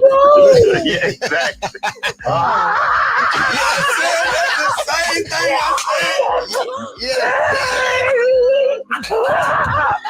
Hey, that boy went to there somewhere. You know he can't mess with me. Cut it out. Knock it off. This is my type of carrying on, right? Yeah. I told y'all Genuine wasn't going for it. I'm a little petty. I do want to know. He is just absolutely. Is there one of Tyrese's songs that you feel like you could have sung better than him? Sweet Lady. Yeah. That's my joint from my brother, for real.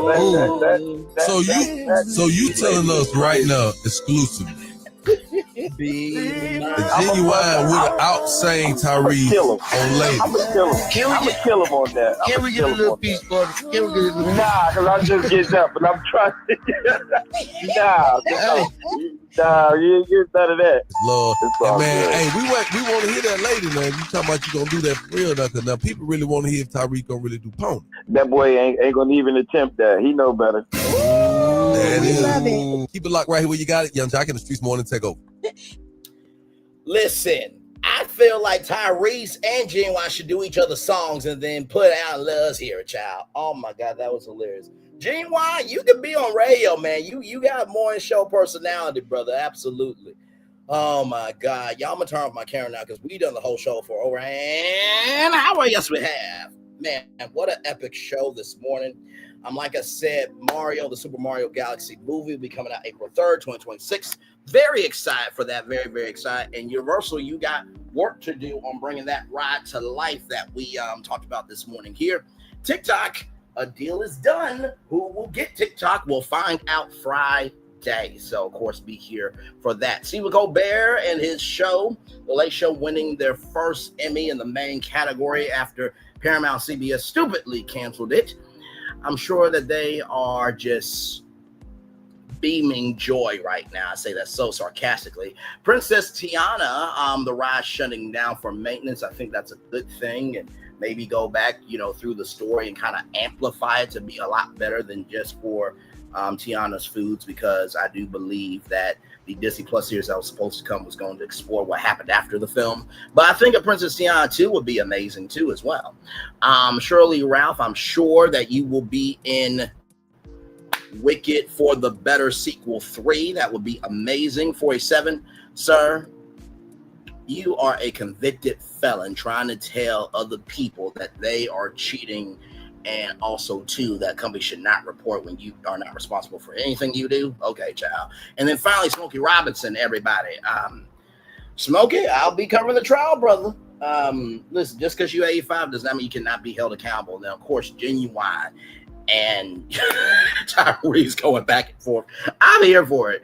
And I will say, I think both of these guys are legends, although I think Genuine is more mentally stable than Tyrese's existence. Y'all, that's it from me. By the way, tonight at 8:30, please be here because we're going to have a powerful conversation here. I want you guys to look at this here. This is called Warner Brothers Google Discovery. And I'm going to tell you, I mean, of course, these are the reasons why I believe this could happen. But as you guys know, Paramount is making a bid for Warner Bros. Discovery. But I have a feeling Google might be a surprise player in all this. We'll talk about that tonight at 8:30, live in 7 hours. And then, of course, 6 p.m. will be King's Court. So one love, much love, all love. I feel the love and send it right back to you. Hey, my gorgeousness. Good to see you here. Just chilling out here. I'll give some time. Okay, so I gotta end it because I want to clip the show because it was that good. But I always make time for people. Positive Crash Outs is a content creator. She is gorgeous, and fellas, she got somebody. I know.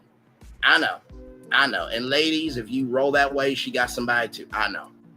We always get screwed out blessings, okay? But also too, we actually didn't get screwed out blessings. It's just time and space are powerful tools and dangerous weapons, but we also need to appreciate the fact that, you know, they in our life too. Friendships are powerful too, you know?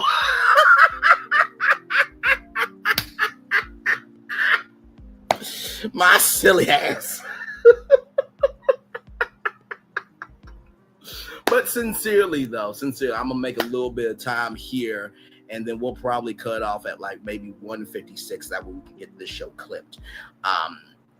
For sure. But yes, indeed, 7 destinations for you all this morning, including that bonus story of Tyrese and Genuine. Like I said, tonight, join me for Warner Brothers Google Discovery.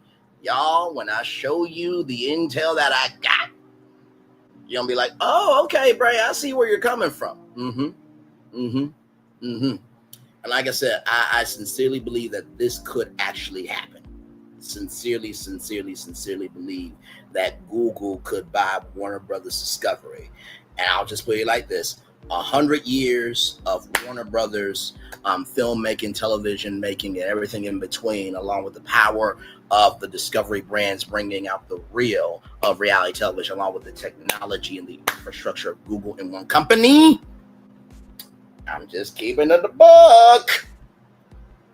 But we'll talk about that tonight. We'll talk about that tonight. I want to thank everybody for being here. Positive Crash Outs, love you and thank you for being here. It's Floridan. Thank you, my brother, for being here. Yes, we are speaking that for the Better Sequel 3 for sure, because I believe it's going to be a wicked universe to come. Honey Drizzle, thank you for stopping by as well. Maba Beast, thank you as well. And MJ, thank you as well. A great show this morning. One love, much love, all love. I feel the love. That's it right back to you. Love you all. Bye-bye. I thought I should tell you they've been talking about you. Yeah, they've been talking about you. They've been talking about the fact that they've done everything they could to stop you and everything they could to block you, but you still win. They've been talking about the fact that they have undermined your success and they have tried to sabotage your seasons, but you keep winning. They've been talking about the fact that even though they don't like each other, they get together to try to kill you, but you keep winning. They've been talking about the fact that you were voted least likely to succeed, but like cream, you keep rising to the top. They've been talking about how they tried to burn your world down, but like the phoenix, you rose from the ashes. They've been talking about you. And you know what they say? Oh, she's just lucky. He's just lucky. But no, you ain't lucky. You're anointed. You got something on you. You got favor on you. You got power on you. You were born to win. Now they can call it luck, but it's grace. They can call it luck, but it's favor. But whatever they call it, it doesn't matter, because you know what God calls you? Do you know what God calls you? A winner.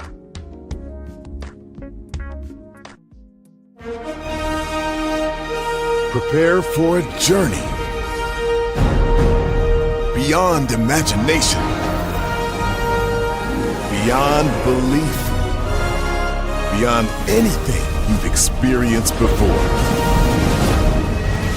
Universal Epic Universe, a new theme park where you'll step through extraordinary portals to 5 immersive worlds. Prepare for a cosmic voyage of discovery, An isle of fire-breathing excitement. A shadowy world of monsters and mystery. New wonders in the wizarding world. And a new way to play. Plus the splendor of a magnificent resort hotel overlooking the park. It's all new excitement at Universal Orlando Resort. A week's worth of vacation thrills with 4 amazing theme parks. A variety of spectacular themed hotels. And incredible dining and entertainment. It's all at Universal Orlando Resort, where you'll find new adventures every day. Explore the astonishing worlds of Universal Epic Universe at Universal Orlando Resort. Because here's the thing, a good streamer can find other content. Because here's the thing, a good streamer can find other content. Because here's the thing, a good streamer can find other content. Child, Brandon been over there doing his thing, minding his GD business, staying out of trouble, trying to get the folks some positive stuff to talk about. Besides lying all the damn time. Child, Brandon been over there doing his thing, minding his GD business, staying out of trouble, trying to get the folks some positive stuff to talk about. Besides lying